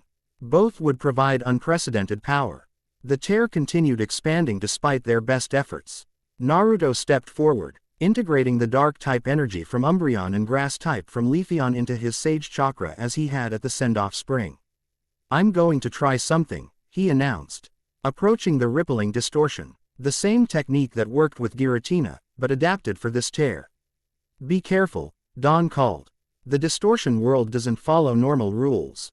People have been lost there forever." Quote, Naruto placed his hands at the edges of the dimensional tear, channeling his hybrid energy directly into the distorted space. Unlike the previous tear, which had responded readily to his efforts, this one seemed to resist, pushing back against his attempted stabilization. "Something's fighting me," he gritted through clenched teeth. "Like it wants to stay open." Sabrina moved alongside him, her Alakazam maintaining the psychic containment field while she observed his technique. "Your energy is correct, but the application needs modification. The distortion world responds to reverse patterns." Understanding intuitively, Naruto inverted his energy flow, channeling power in mirror-opposite patterns to his previous attempt. The tear responded immediately, its edges beginning to stabilize. "It's working," Dawn exclaimed from where she monitored readings with gym technicians. Their progress proved short-lived, however. Without warning, the tear pulsed violently, expanding beyond their containment efforts. The sudden surge knocked both Naruto and Sabrina backward, disrupting their techniques. "Something's coming through," Cynthia warned, positioning herself protectively before Dawn. From within the destabilized tear emerged a shadowy figure, humanoid but distorted, its form rippling with the same chaotic energy as the dimensional breach itself. As it fully materialized in the gym, features became distinguishable: Team Galactic uniform, advanced technological apparatus integrated into its suit, and the familiar blue hair of Commander Saturn. "Dimensional traversal successful," he announced into a wrist communicator, his voice oddly modulated. "The reverse world gateway remains stable from this side." "Saturn!" Dawn exclaimed. "What have you done?" The Galactic Commander turned toward them, his expression betraying momentary surprise before settling into clinical satisfaction. "Champion Cynthia, the dimensional visitor, and Sabrina herself. How efficient. All my primary research subjects in one location." "Research subjects?" Sabrina's voice carried dangerous undercurrents as she rose to her feet, psychic energy visibly crackling around her body. "You've violated every containment protocol established by the Pokémon League. These dimensional experiments threaten the entire city." Saturn smiled thinly. "A necessary risk for necessary progress. The power of antimatter from the distortion world will fuel the next stage of evolution, for both humanity and Pokémon." While they spoke, Naruto noticed something alarming. The dimensional tear wasn't closing despite Saturn's complete emergence. Instead, it maintained a stable configuration, continuing to leak distortion energy into the gym. "The gateway," he warned. "It's still active." "Of course it is," Saturn replied calmly. "This is merely phase 1 of our operation. Team Galactic has established a base in the distortion world itself, the first human presence in that dimension. And now," he activated a device on his wrist, causing the tear to pulse and expand further. "Now we begin phase 2, controlled antimatter harvesting. Through the widened gateway, Naruto could see strange machinery positioned in the distortion world, technology clearly designed to extract and contain the unique energy of that dimension. More concerning were the additional team, galactic operatives visible beyond the tear, working methodically at control panels. Sabrina's response was immediate and decisive. Her eyes glowed with psychic power as she extended both hands toward Saturn. This ends now. The psychic attack struck an invisible barrier around Saturn, dispersing harmlessly. He tapped the technological apparatus integrated into his uniform. Reverse World Party. Please provide excellent protection against conventional energy types, including psychic power. Cynthia released her remaining Pokémon, Lucario, Togekiss, and Roserade, joining Garchomp in battle formation. Whatever you're planning stops here, Saturn. The dimensional boundaries aren't toys for your organization to manipulate. On the contrary, champion, Saturn replied, unperturbed. Dimensional energy is precisely what Team Galactic has always sought. Cyrus understood its potential before any of you. At his signal, more galactic operatives began emerging from the tear, each protected by the same anti-energy field and equipped with specialized weapons. They moved with practiced coordination to secure the gym's perimeter, neutralizing Sabrina's trainers with targeted attacks. Dawn, stay back, Cynthia ordered, stepping forward with her Pokémon. This is going to get dangerous. Naruto created a defensive line of shadow clones, positioning them to protect civilians while assessing tactical options. We need to close that tear before more come through. And before they can extract this antimatter stuff. Sabrina nodded agreement, her focus absolute despite the chaos erupting around them. The tear can be closed, but only from the origin point, the distortion world side. The implication hung heavily between them. Someone would need to cross into the distortion world to shut WN Team Galactic's operation from within. I'll go, Naruto volunteered immediately. My shadow clones can handle things here while I deal with their base on the other side. Not alone, Sabrina countered unexpectedly. The distortion world responds to psychic navigation. Without guidance, you'd become hopelessly lost in its non-Euclidean geometry.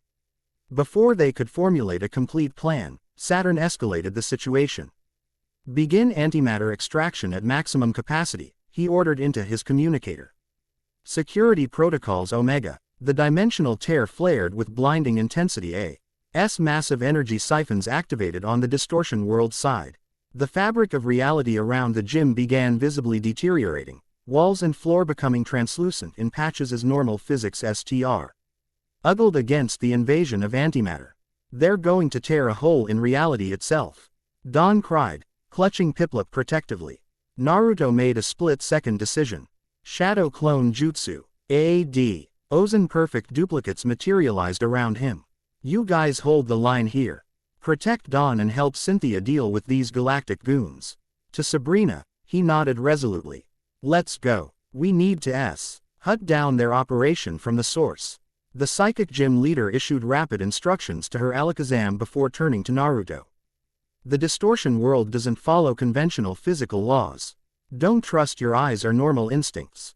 Follow my lead exactly. Without waiting for acknowledgement, Sabrina launched herself toward the dimensional tear, her body surrounded by protective psychic energy. Naruto followed immediately, Umbreon and Leafeon keeping pace at his heels despite his attempt to leave them safely behind. The sensation of crossing dimensions consciously proved dramatical. Lee different from his involuntary arrival in the Pokémon world. As they passed through the tear, Naruto felt reality itself reconfiguring around him. Gravity shifting directions, light behaving according to alien physics. Sound propagating through substances that shouldn't conduct it. They emerged onto a platform that defied conventional geometry, a flat surface that somehow curved in multiple directions simultaneously while remaining perfectly navigable. Around them, the distortion world extended in impossible configurations, waterfalls flowing upward, land masses floating at arbitrary angles, light sources with no apparent origin casting shadows that moved independently. Welcome to Giratina's domain, Sabrina stated, her voice echoing strangely in the antimatter atmosphere. Where everything you understand about reality is negotiable. Ahead of them, Team Galactic had established an extensive operation, a technological base that seemed jarringly out of place in this twisted dimension. Massive energy collectors drew power directly from the environment, storing it in containers that glowed with ominous intensity. Dozens of galactic personnel worked at various stations, protected by specialized environmental suits. The extraction equipment is the primary target, Sabrina identified, pointing to a central apparatus connected to multiple power conduits. Destroy that, and the dimensional tear should begin natural closure. Naruto nodded, already formulating a strategy. I'll create a diversion while you approach the main controls. Between my clones and our Pokémon, we should be able to overwhelm their security. In this realm, direct confrontation is inefficient, Sabrina countered. The distortion world responds to thought and intent. Watch. She closed her eyes briefly, concentrating. The platform beneath them warped, creating a new pathway that circumvented Team Galactic's defensive perimeter. The change went completely unnoticed by the operatives, who continue their work oblivious to the reality manipulation occurring meters away. That's incredibly useful, Naruto acknowledged, impressed despite the urgent situation. A psychic discipline I develope. Specifically for distortion world navigation, Sabrina explained as they followed the newly created path. Reality here is malleable to focused consciousness. They approached the central facility undetected, using Sabrina's reality manipulation to bypass security systems. Up close, the antimatter extraction technology appeared even more ominous, pulsing with energy that visibly degraded the dimensional fabric around it. We need to be quick, Sabrina warned, studying the equipment. The extraction is accelerating dimensional decay. If it reaches critical threshold, both dimensions could suffer catastrophic damage. Naruto examined the facility's structure, identifying key vulnerabilities. I can take out those power conduits with Rasengans. Without energy flow, the whole system should shut down. Begin with the northern quadrant, Sabrina directed. I'll disable the central control systems to prevent remote reactivation. As they prepared to execute their plan, a disquieting presence made itself known. The air around them distorted further, forming patterns of concentrated antimatter energy. Through their strange connection to Naruto, both Umbreon and Leafeon sensed it first, bristling with alarm. Danger approaches. Ancient Guardian comes. Before Naruto could respond, an enormous serpentine form materialized from the twisted ether, Giratina, in its true distortion world form. Vastly more powerful and imposing than its altered appearance in the normal world. The legendary Pokémon regarded the Team Galactic facility with obvious fury, its red eyes blazing with otherworldly power. The end. I hope you enjoyed this episode. Remember to subscribe and like this video. See you in the next video.